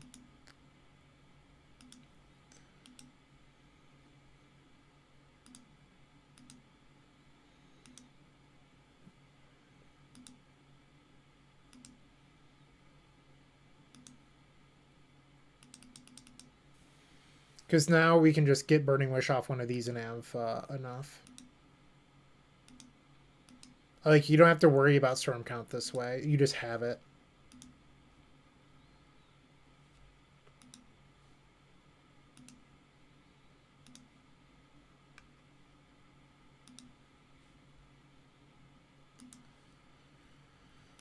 Woot woot. We have successfully defeated the Cabal Ritual.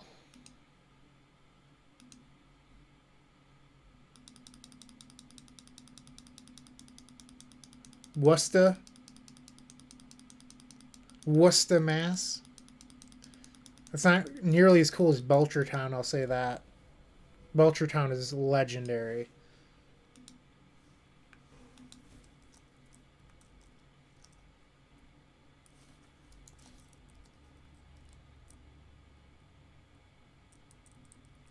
Ad nauseum tendrils in this economy, I can't believe it.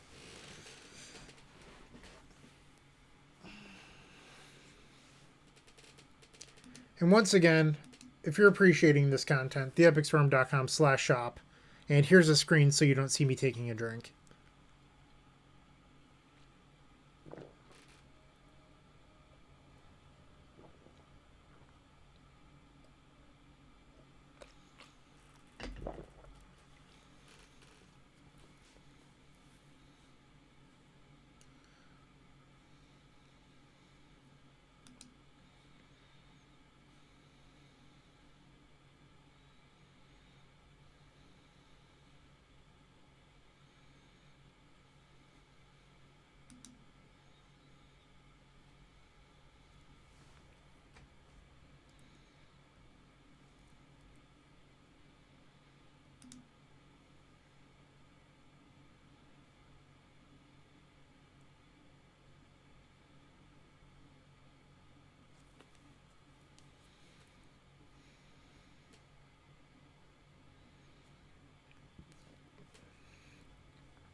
All right, still waiting on an opponent.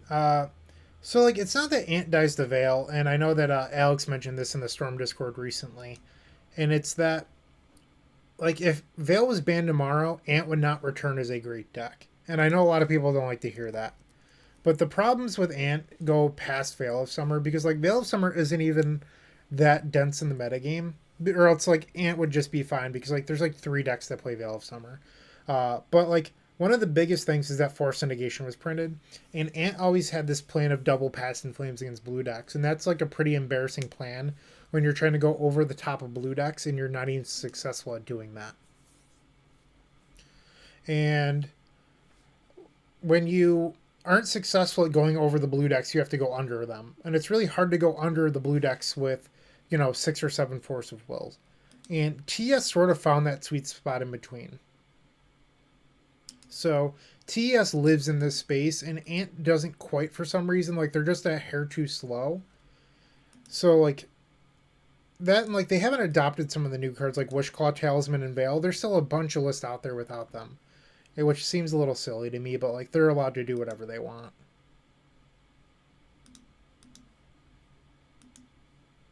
And then on top of that, there's Dreadhorde Arcanist that creates card advantage every single turn.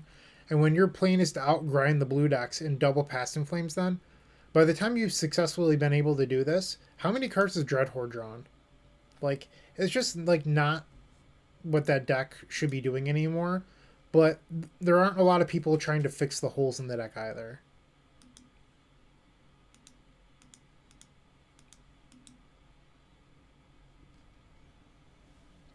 Because it's Force of Will, not Found Luminal. But it's not a shirt, it's a playmat. But 403 Permission Error would be good. I'm probably not going to get more playmats made. They're by far the things that don't sell on the site. I've like lowered the price on them twice, and like I still have a closet full of stuff. So probably not ordering new merch pretty much ever that aren't tokens. Like I have a closet right over here that has a bunch of like TES shirts in it and play mats and stuff. And like I spent a bunch of money up front when I opened up the store 3 years ago, 2.5 years ago, and I still have a boatload of stuff. So probably never happening again. Other than tokens, the tokens sell fairly well.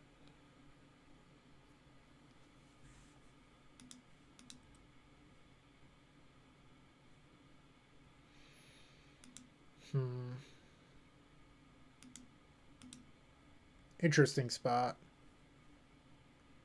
So I think the better play here is actually taking pedal because that allows us to wish this turn. Unless we think that we're dying.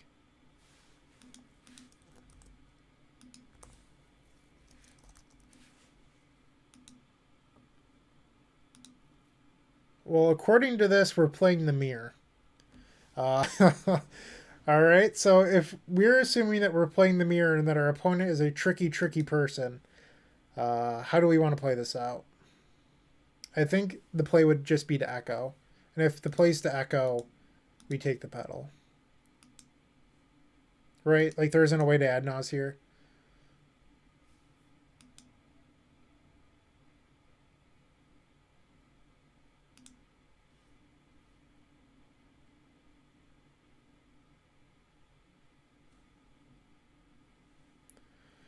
Um, I guess it's probably better to ritual off the opal because we don't have to pick one color this way.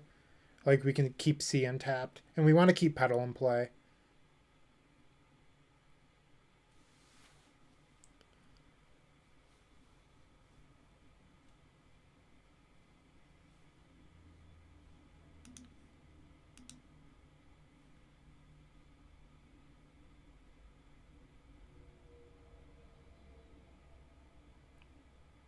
I don't know what Alex McKinley's doing to my chat. Are we just not allowing the word ant in chat anymore?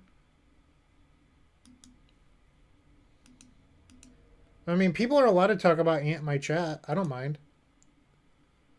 I'm just going to say, like, how it is in the metagame.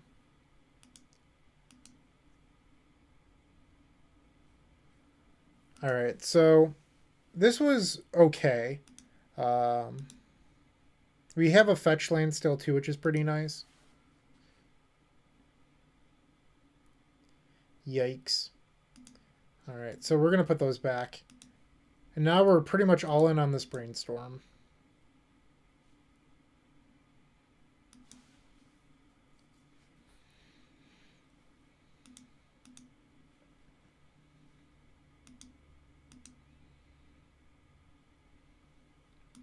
So if we cast brainstorm, I'm just trying to figure out if we need to actually go all in.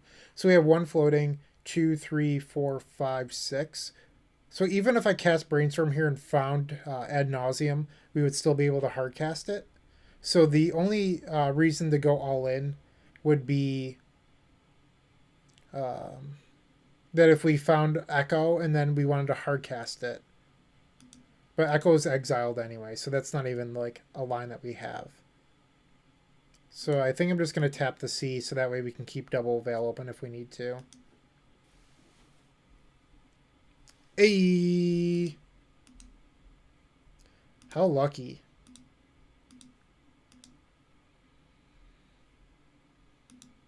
No justice, just luck.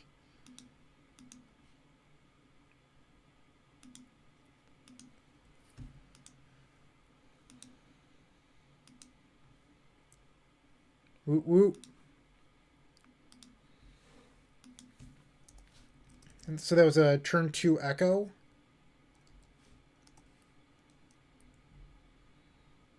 Right, that was turn 2. I'm not making that up. It looks like turn 2 from the chat log.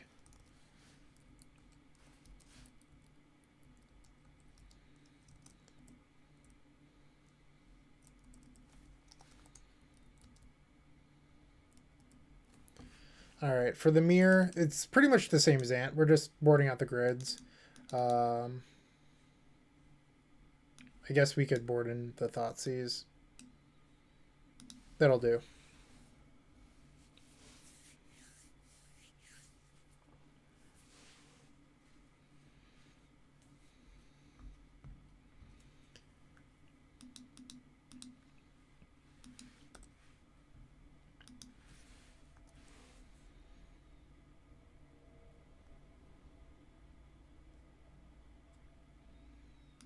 They shuffled.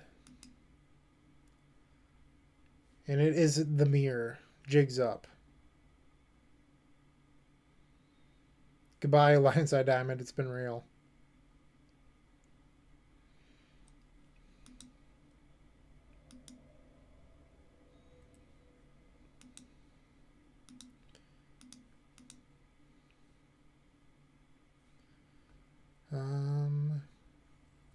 I don't think we actually want this.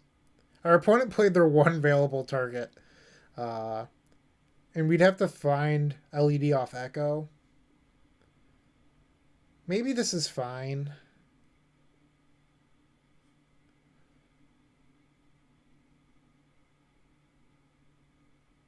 I don't know if it like the chat log said turn 2, unless I skipped a turn on accident. Romario, you're right. It was turn 3. Romario is correct. I think I'm gonna shuffle this. Shuffle bug.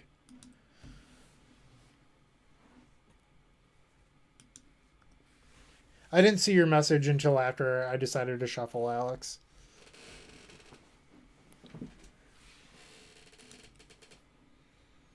All the lands.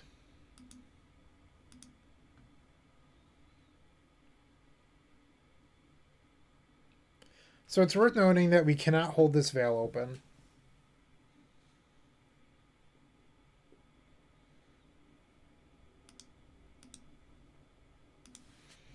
So I'm sort of hoping that our opponent's just like waiting on a tutor, or else I think they would have done something last turn.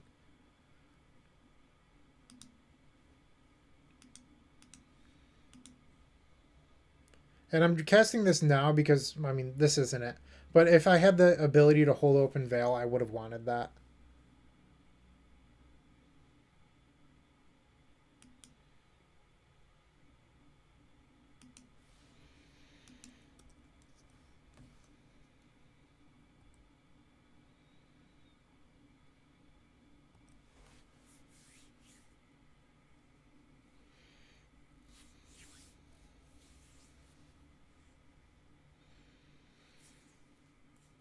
Are we dead? They boarded in Decay.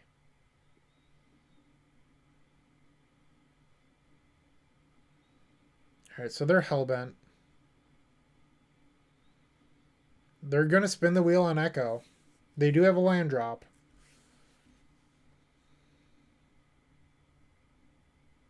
Oh, that Echo is their last card. Oh, no, my bad. They just did it very quickly. My bad. So this is a good one to start on. They have a land drop as well. So there is a chance that we're just dead here. And our new hand actually isn't that good. We're a mana short of Ad Nauseam right now.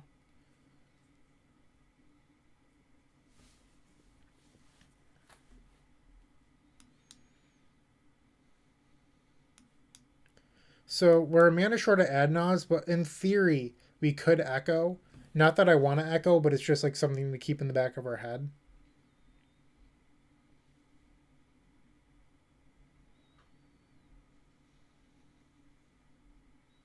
This seems like we're dead.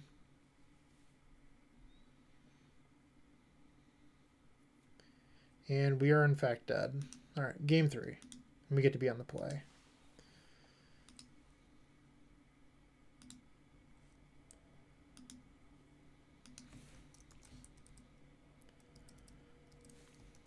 It's interesting that they boarded in Decay. That makes Veil better. I think Chain's better than Mirror personally, just because you can do tricks with your own Chromoxin and whatnot.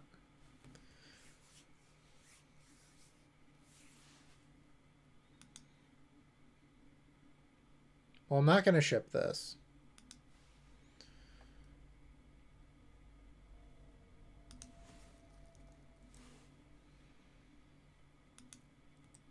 So it might be crazy. I'm just going to imprint the tendrils. Maybe not. Because if they don't leave open a green, I guess the tendrils being in the deck is better if we have to like echo or something.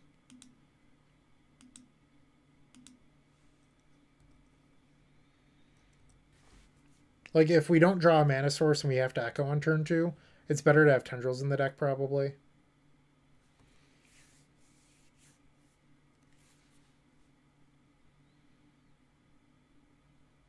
Ooh, they have decay open. And then they had it. Wow. They have the decay.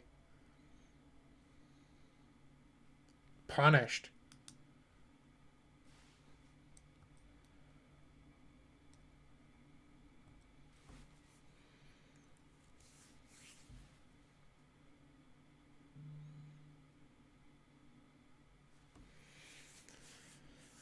Alright, so we probably want to draw a blue source on our turn so we can cast this Brainstorm.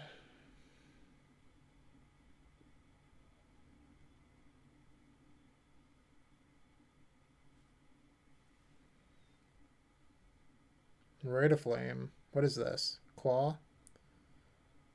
Wow, they had a nuts start. Wow. Turn 1 Decay followed by turn 2 Gnaws.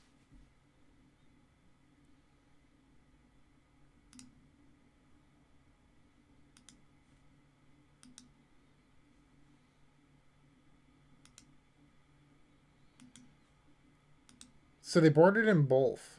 And the Thoughtseize. So that means that they must have boarded out a Veil.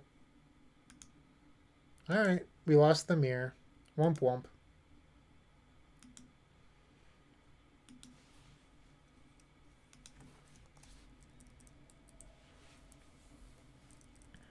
For what it's worth, I know that the decay looked really good there. I still think the chain is better in the mirror. I haven't had a whole lot of situations like that was like the ideal situation for boarding in decay. Turn 1 decay into turn 2 kill you.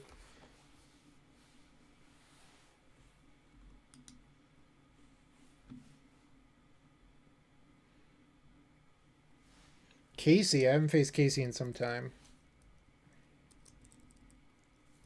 Casey tends to play a lot of brews.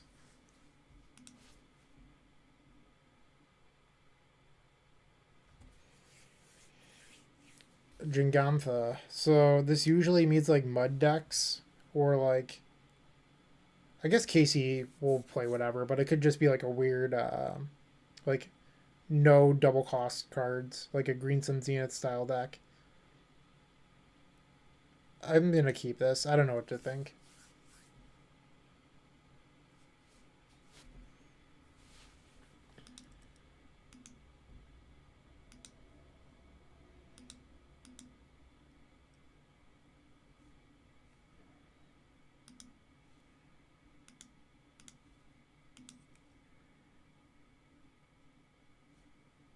All of these seem fine. Um, Probably put Grid in the middle, just in case they are like a blue deck. I can't imagine you're a blue deck playing Jingantha, but who knows?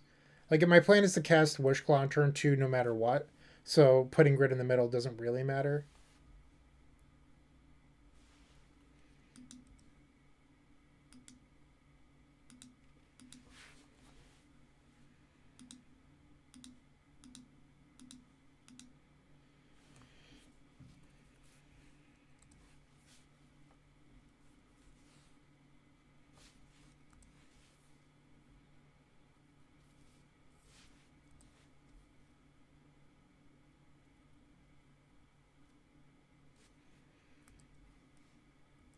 I wonder if this is just like a weird Pokefile style deck with Jingantha. I don't even know how that would work though. Do I want to fight over this? I think the answer is yes.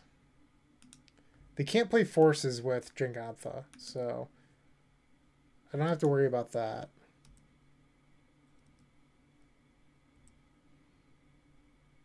And we're a mana short. So I'm going to ponder looking for one. It would have to be a +2. So Another Dark Ritual or Lion's Eye Diamond. Ding ding.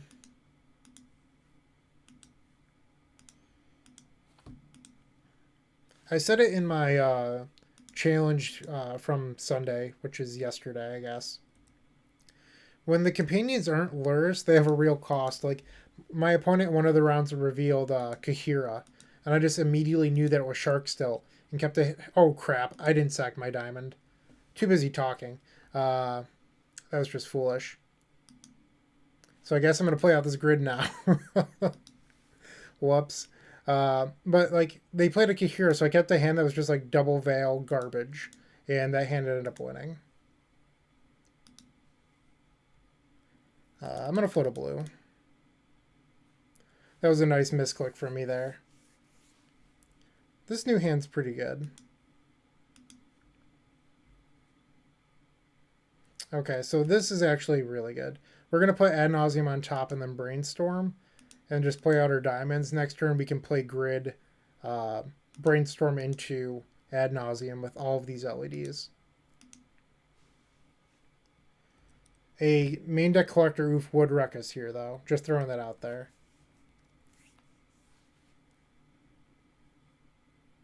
I would not be shocked if there was a collector oof in that deck. Okay.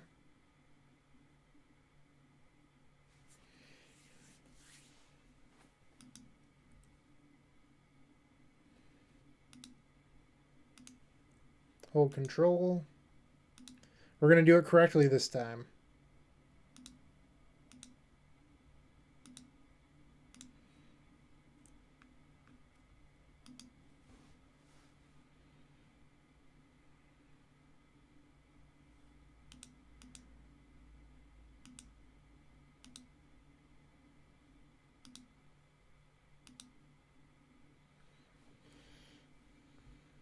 And there we go. We successfully did what we attempted to do the previous turn.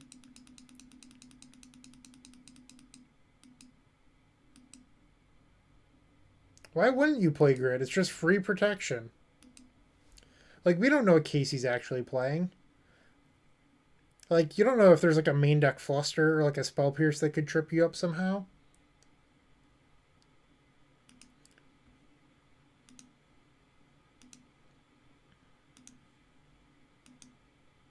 I think like not playing Grid is like a little reckless.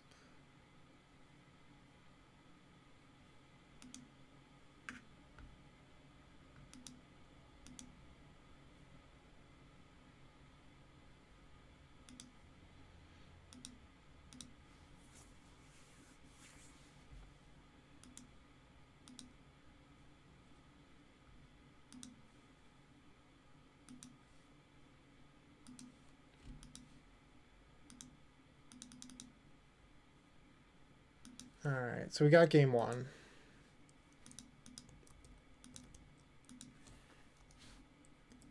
I'm probably not going to board in Carpet. I will board in some permanent based answers, though. Probably board out Ponder.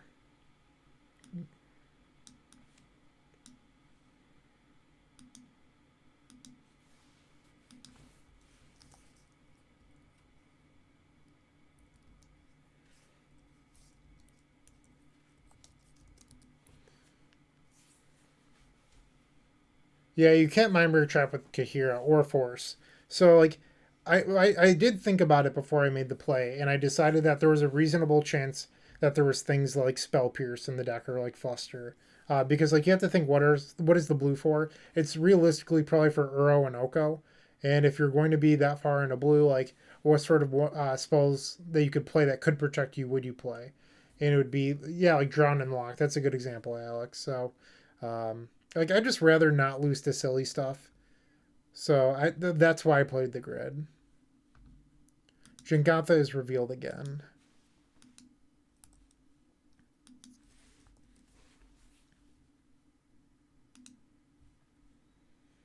That was actually a good draw.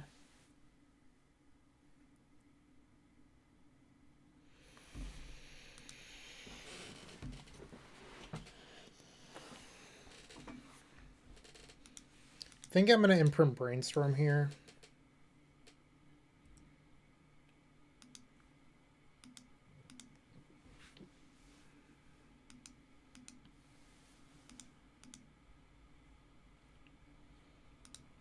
And I'm going to cast Veil.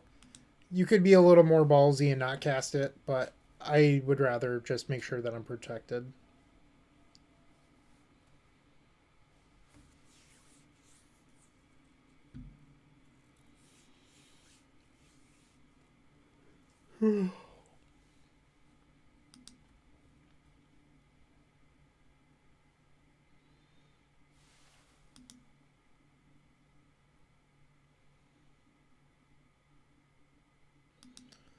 Flusta.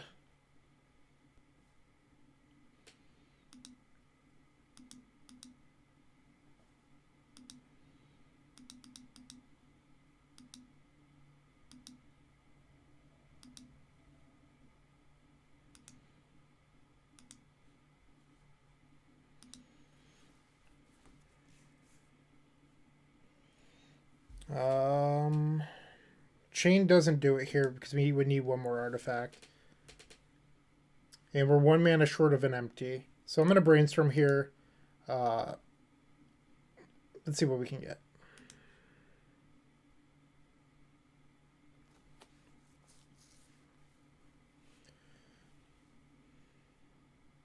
So I don't believe that there's a line that wins anymore. Because we could like fetch, receive, ritual, claw for another Chrome Mox or like another Opal, but then you're down on Metalcraft again. It's probably just best to pass.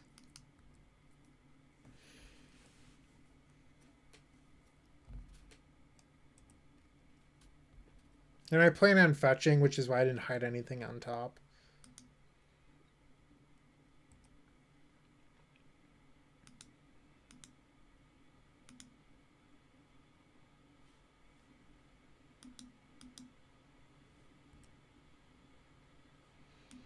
Another Claw.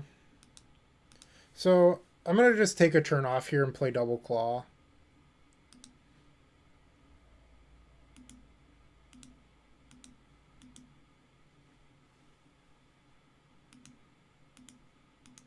Our opponent's like holding up like decay mana or drown mana.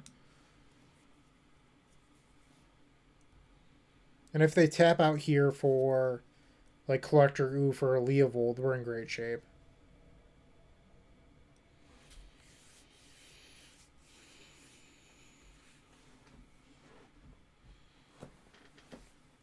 Interesting that they chose Chrome Mox.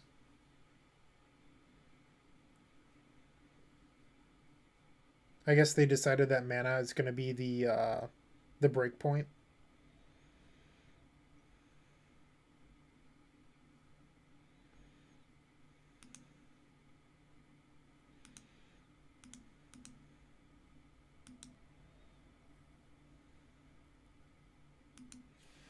We can go get Thoughtseize with this. There is a chance that they have Veil if they're not playing Force.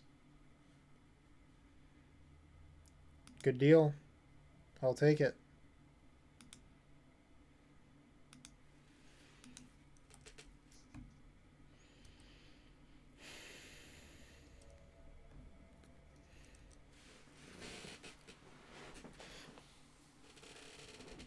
Yikes.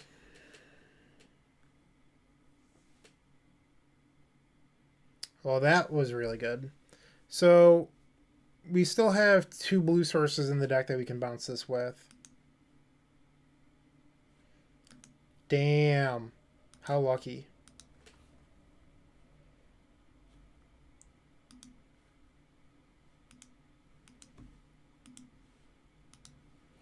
So it's worth noting that these are active. So if they attempt to sack a land here, we can use these. Collector Oof. More like Collector Don't.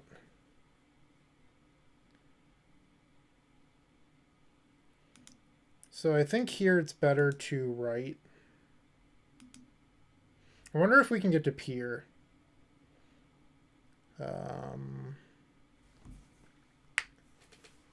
So we can go get 2 LEDs, and then be 6 mana.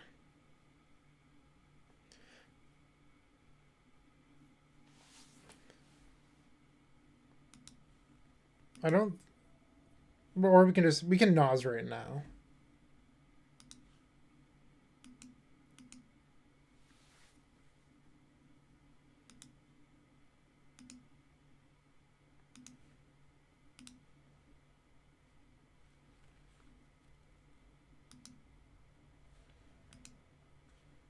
I mean, their plan almost worked. Like, the cut me off of mana plan it worked for a split second.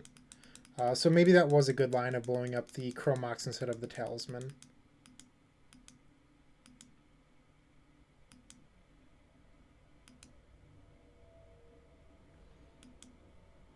And the main deck Echo is removed, so we can keep flipping.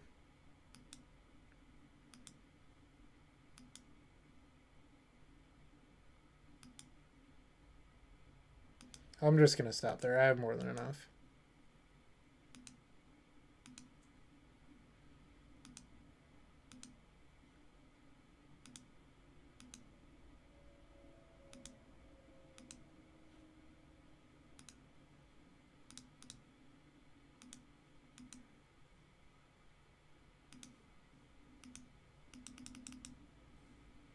Make sure there's no like weird funny business. It doesn't hurt to do so.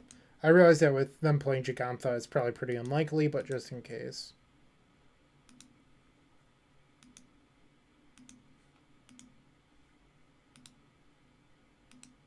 You wouldn't believe the number of like odd cards that I've died to that I don't expect. I've died to a Soul Spike before in like a real event, so you never know.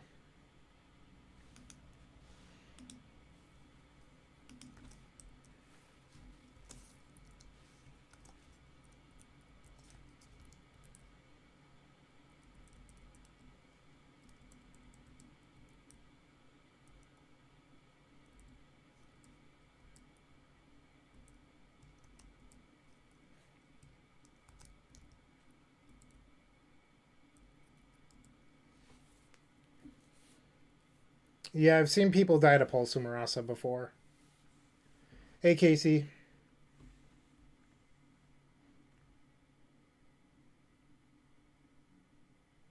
Yeah, Alex, I remember the double weather to storm.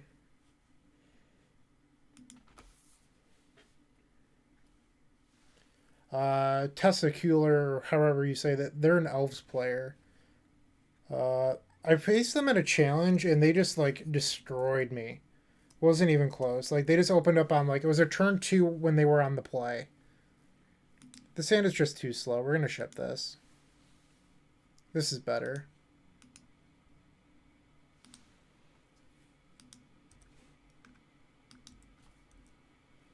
Casey, your plan of destroying my Mox was actually like pretty effective. I just got a little bit lucky. Oh well, clearly they're not on elves. They're on this pile. We can't ever beat this deck.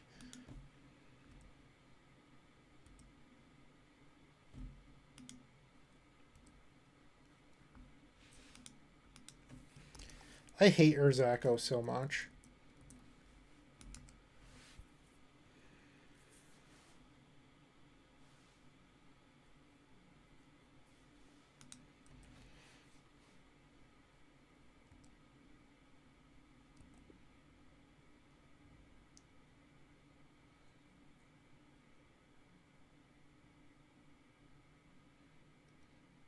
Alright, so we want to draw a Lion's Eye Diamond. That's our best draw right now. And I'm gonna like it's a small percentage, but like I'm gonna fetch on our turn anyway. So I'm gonna fetch now to just like increase that small percentage of us drawing a diamond.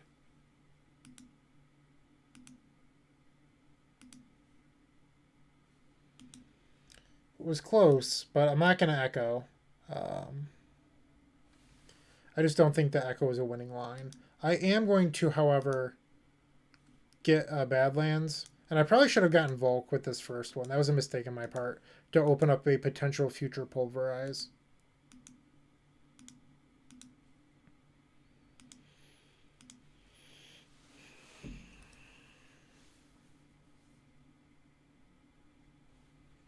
I mean, you did okay there, Casey. Like, there was a real chance that you could have won game two. Hello, Hunter. Hunter.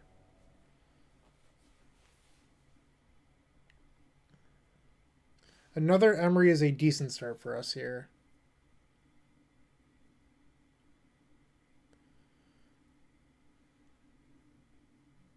We are looking to avoid a certain planeswalker.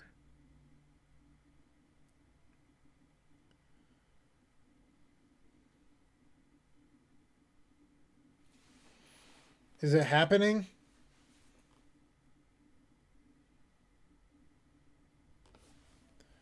Casey, I don't know if you saw it, but we did lose to Decay in the mirror the previous round, so it's certainly possible.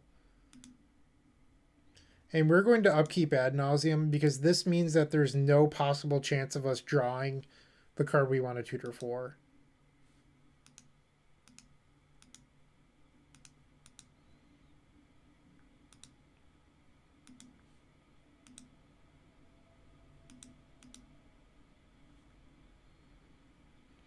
Alright, so we do have a land drop because we haven't drawn yet, and we will get a draw step. Alright, I think we've won this one. We just have to make sure we can get up to Lethal Storm. I'm not going to risk dying to Echo, so I'm going to stop here.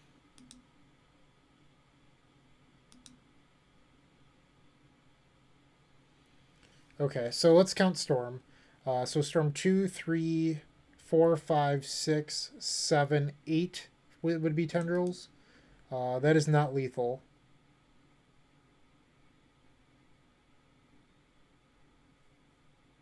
So we're going to end up casting Pulverize here.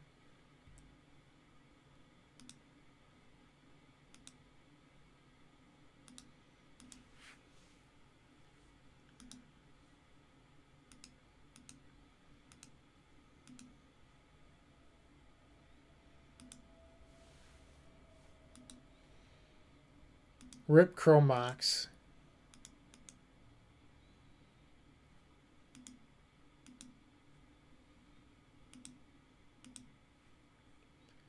And that should give us the necessary Storm in order to win now.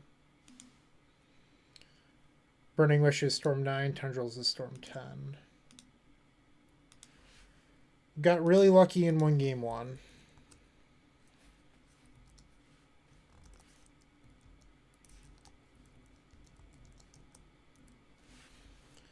Alright, Chain of Vapor comes in.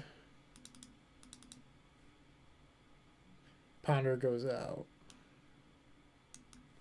This matchup is just such a nightmare.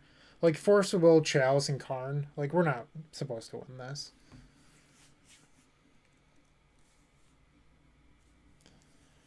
Yeah, Seat of the Synod. That's the real issue with this matchup.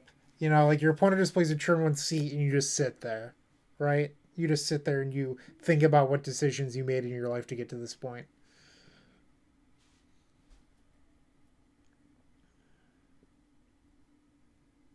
Oh, I realized that I'm on the wrong screen. I should be on this one. My bad. Someone in chat could have told me. I'll get complaints about this on YouTube about how people can read the chat. This hand has Pulverize available, but it's kind of weak in general. I'm going to ship it.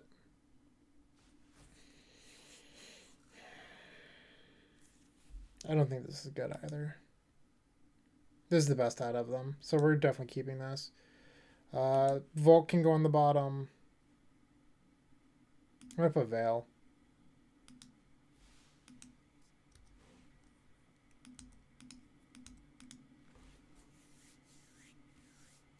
Lord Darkyview, thank you for the follow.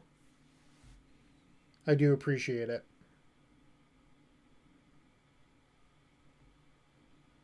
Well, that's quite the start.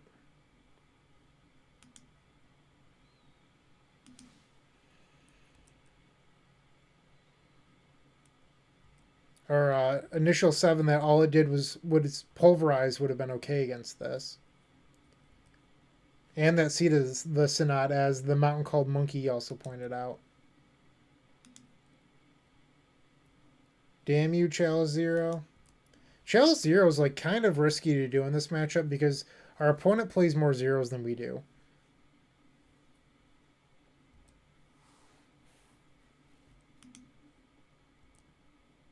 Actually, I should. Alright, I guess I can do it next turn. It's probably good to play out Wish Claw, because if we draw Decay, we could Ad Nauseam. Just like on the spot. Yeah, I should definitely play out Claw here.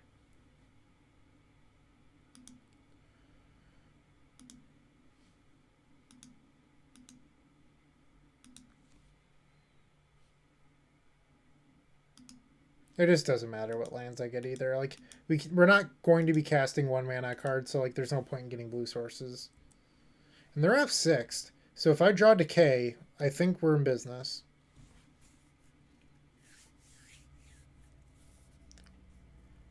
Yeah, I had a feeling that's why they kept. We're dead now.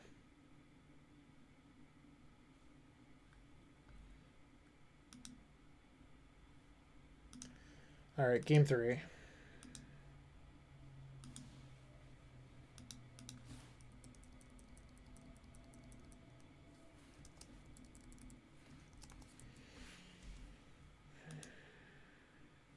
I think I'm going to try boarding into Thoughtseize over a Veil. I realize that it doesn't work as well with Echo, but hitting Karn or Chalice on the play is pretty good.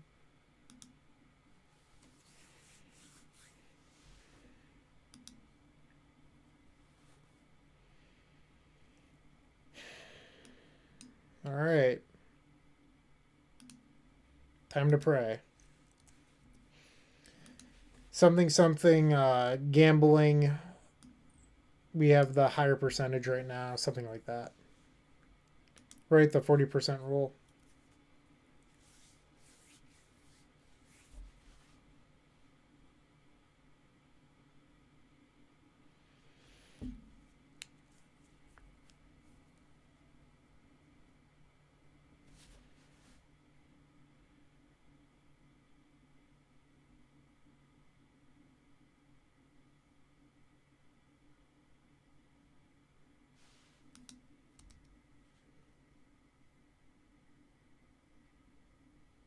Exactly. Player 1 has definitely moved all in. They're pausing. They're not F6. They were F6 before.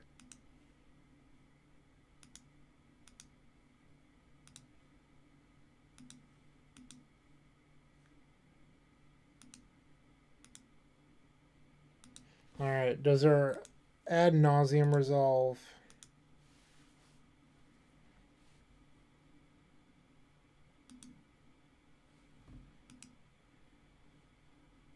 Woot! Come on, Echo. Why did you have to be there? We discarded Tendrils, so we can go down to 2 life. And it looks like we're going to need to with these flips. We do have to win via Burning Wish. These claws cannot win us the game right now.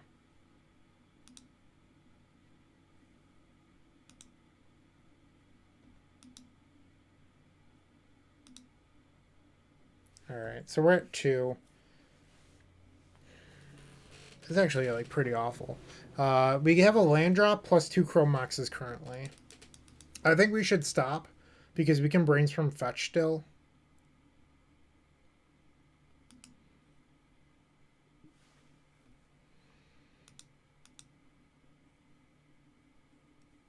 There should be another brainstorm over here, right? Yep, okay. I'm going to keep the Echo as backup.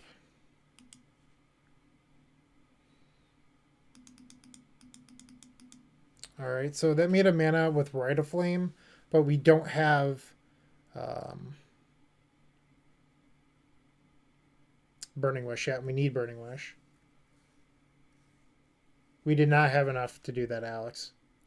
So now we do have enough mana, though, thanks to this Rite. So we just have to put 2 fetches back. We can imprint the Thoughtseize, which we cannot do with Veil of Summer. That's actually going to come up huge here.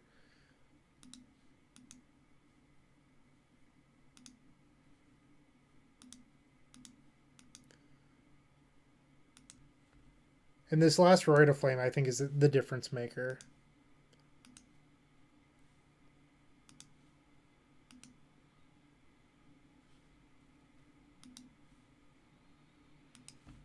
The Red Cabal Ritual.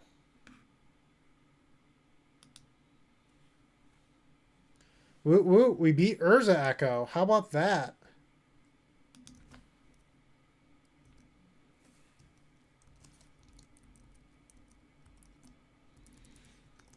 I wonder if my win rate's above 30% now.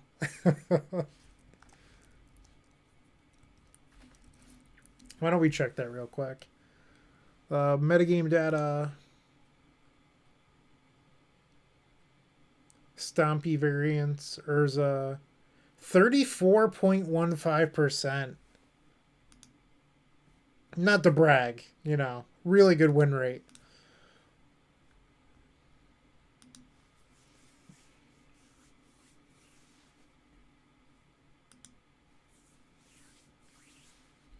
The last match in the night, Fish Duggery. We're on the play.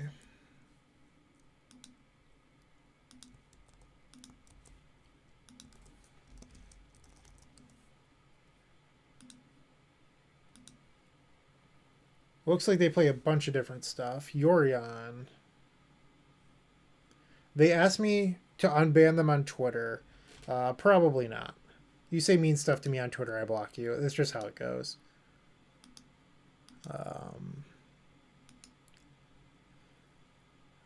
So this could be Death and Taxes. It could just be like a random brew. It could be the Reclaimer deck. I think this hand's probably fine.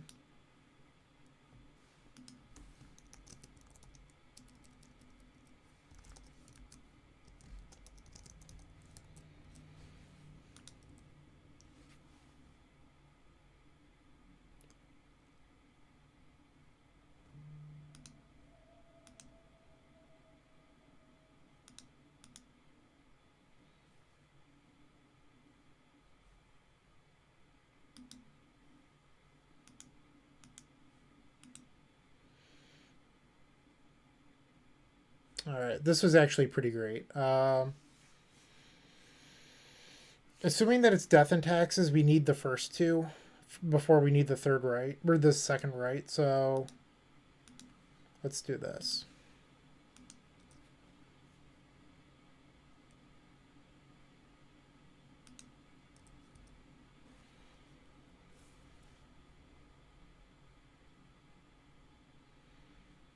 Alright, so it's probably the Reclaimer deck.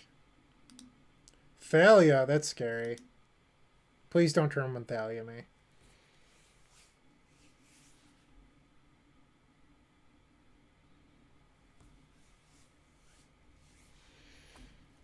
And I don't think we have enough for Pier, but we'll find out.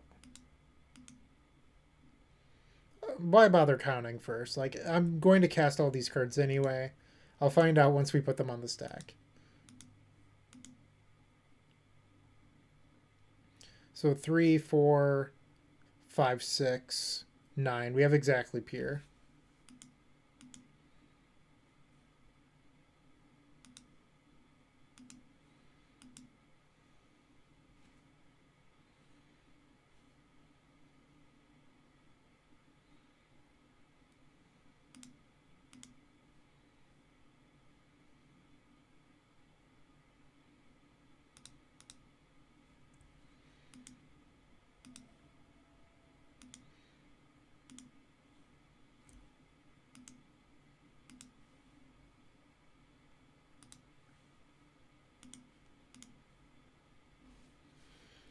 Alright, so we have an Opal that's pretty good.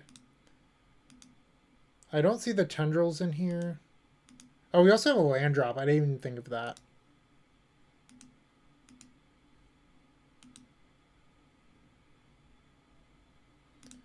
Chromox and print this Adnaz.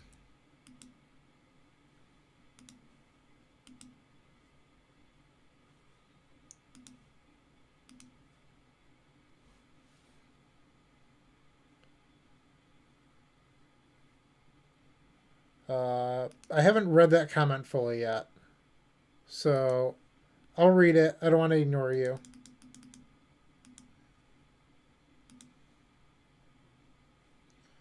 All right, if you're going to pause, I'm just going to play grid.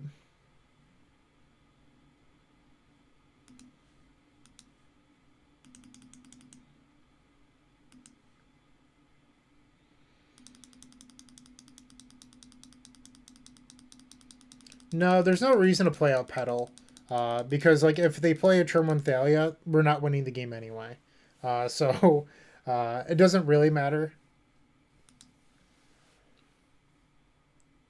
Like so something I tell a lot of people when I do TES tutoring sessions is you have to ask yourself, what do I gain by doing something? And by playing Lotus Petal a turn early, like what are you really gaining? The ability to cast Burning Wish on turn two, if you play out the Chromox as well on turn one. But even if you do that, what are you getting? You can't Burning Wish for Abrupt Decay. You could get Grape Shot, I guess. But I don't really want to do that. I don't know. It doesn't seem like a winning line to me. All right, so this looks like the deck that, oh man, I'm blanking, Lynn Chalice played. So let's go to Lynn Chalice Twitter.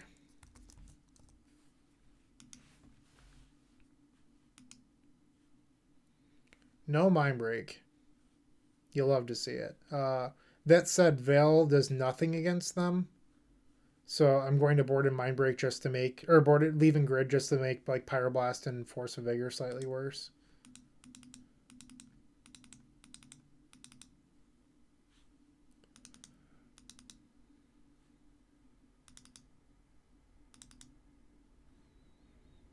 And that's that.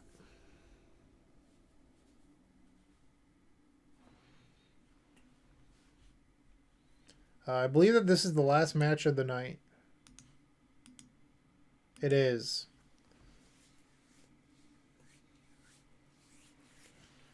This seems fine.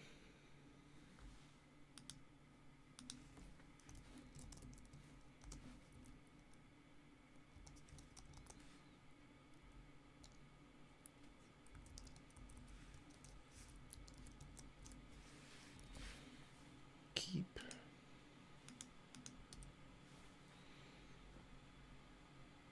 Yeah, sorry, Radley B. I've been live for almost 3 hours. Uh, it's almost 1 a.m. or it's 12:30 a.m. here, so you know.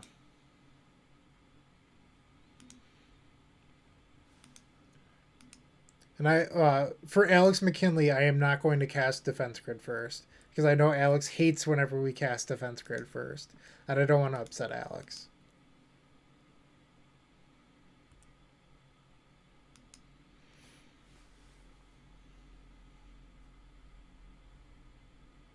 This a Force of Vigor? There's only one in that screenshot, so if they have the 1 out of 80, you tip your hat.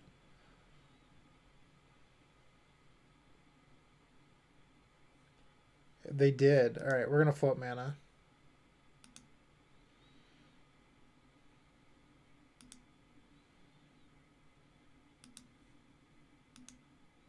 I mean, that's relevant for Metalcraft purposes.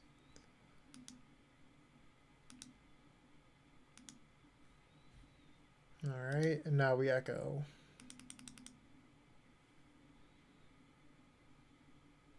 Look at that. We would have had Metalcraft, and this would have been an easy win. So I think the only way that we can... actually, Ponder into LED doesn't do it here. Yeah, this was actually just lethal if the Force of Vigor didn't happen.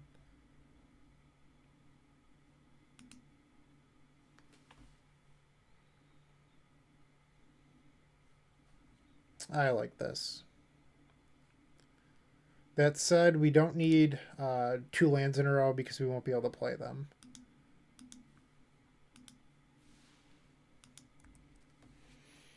But having the double land allows us to Chain of Vapor, Athalia, a Collector Roof, Gaddock Teague, etc.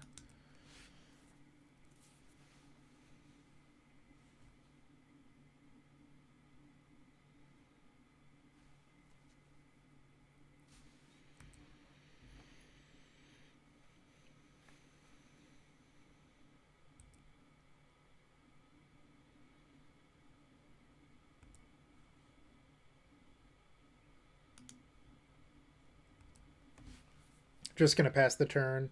Can't really do a whole lot this turn. And let's see what our opponent does, because that's going to dictate how we decide to play the next turn cycle. Like if they play a Thalia or something, I'm going to draw the land. Double Deafening Silence is really difficult for us to beat. It is possible, though.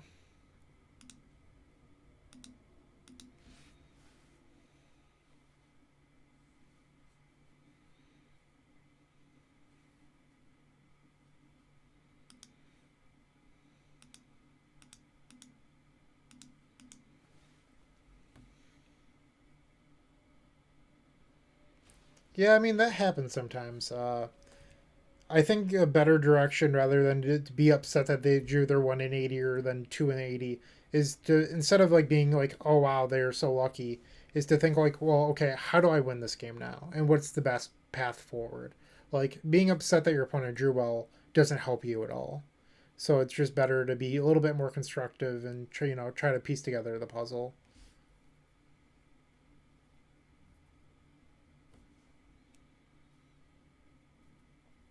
So I imagine they're getting a Wasteland with this, but it might be Depths combo. I don't know.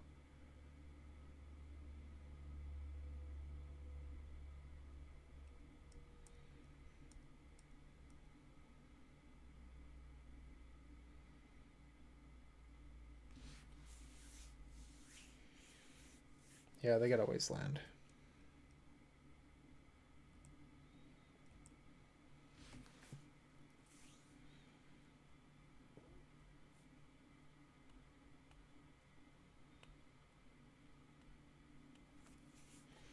Sure, it's down.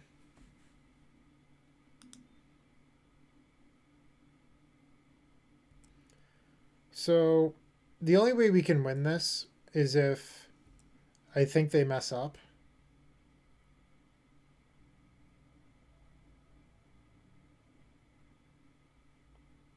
Okay, we're not winning now. Game 3. They drew the one of Force of Vigor twice. That's fine though. I guess we could probably board in a Thoughtseize over a grid. Let's do that.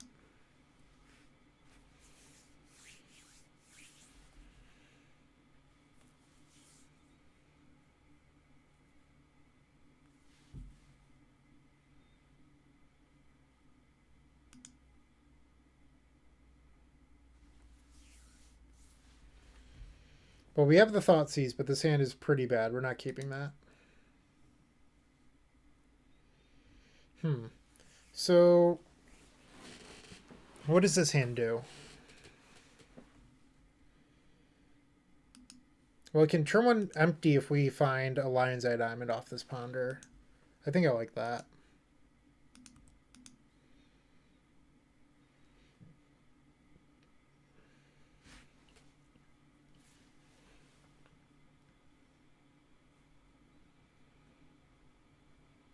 Our opponent is mulligan to 5.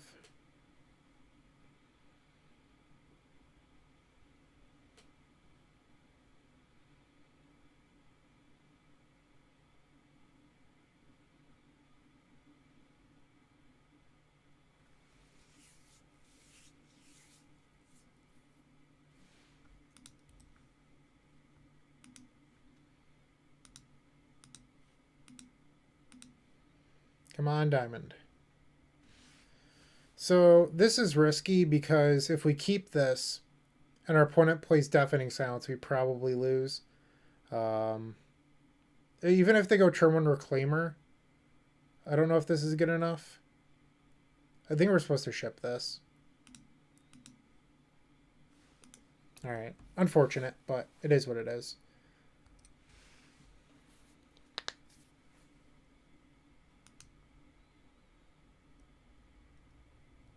Alright, so no turn 1 Deafening Silence. The one of Grid.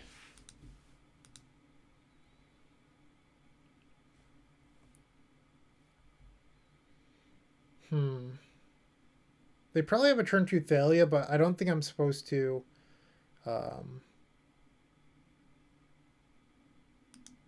like play to like I'm not gonna waste a burning wish just going to get grape shot.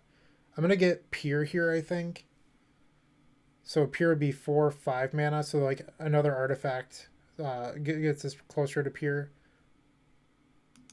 Yeah, I think that's probably the best way. That or we can like we can guarantee the 6 mana over 2 turns with the grid. I mean, this is just like not a very great line.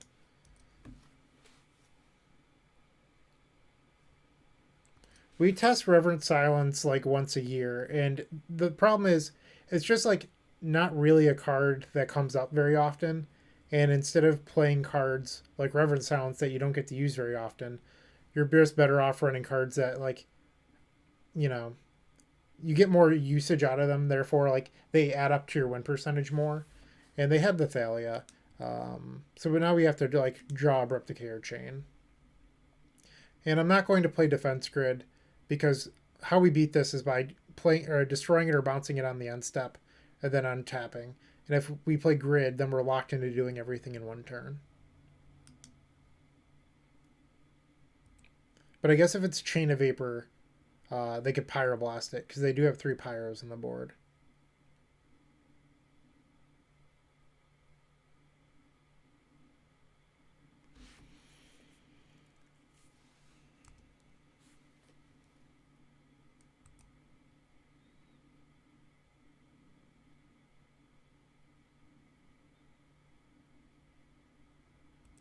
Dryad.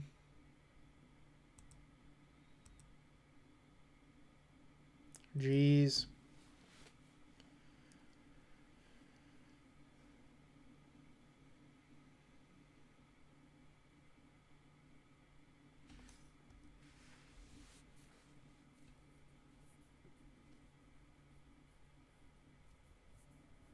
I think we're probably in trouble here. I really need to draw Decay off the top.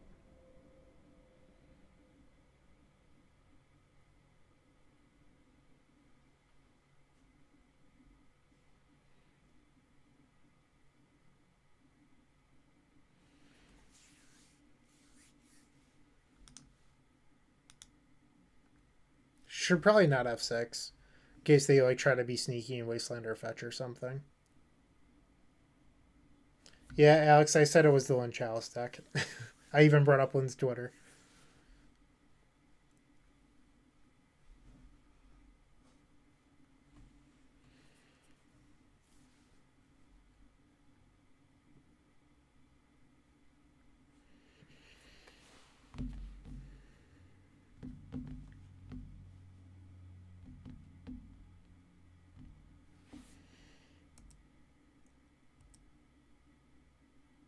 Abrupt Decay?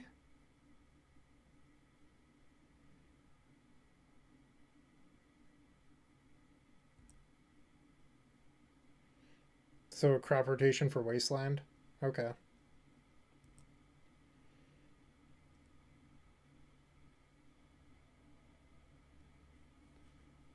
Sure. Oh, we drew the Decay. That's funny. I think I'm supposed to play out the pedal now.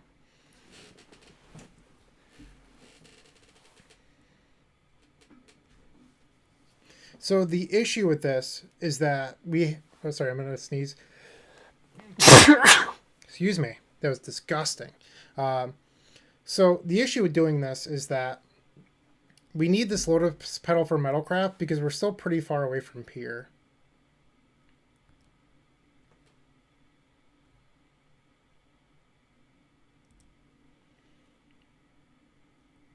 So we want to draw a land right here. Like, that would be ideal.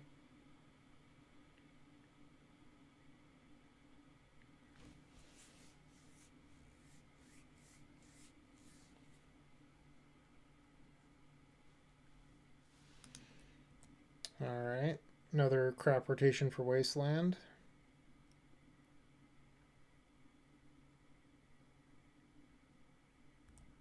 Yep. Now we definitely need a land. Because we can't even cast the Decay. Okay, so we can set up a Opal turning into a land sort of thing.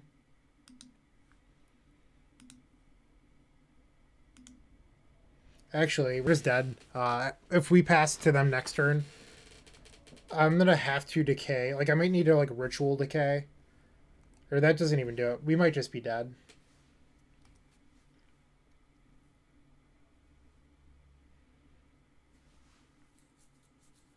Okay, well, that's definitely going to do it. So we went 3-2 choice tonight. Not the end of the world. Yeah, so I don't know. Thank you everyone for tuning in. We had quite a few viewers tonight. I do appreciate that. This will be up on YouTube, so if you missed something, you can go back and check that out. The Epic Storm YouTube channel, that is. And so I can only raid one of them, Alex. Thank you, Tech Chris, for following the storm. I appreciate the follows. Alex, which one of them is live? Is it Newton or is it Tom? Which one?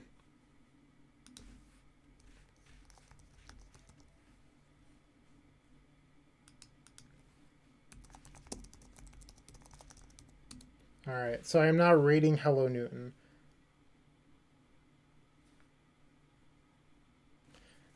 Thank you everyone once again. I do appreciate it. And if you want to support the content, theepicstorm.com/shop. And yeah.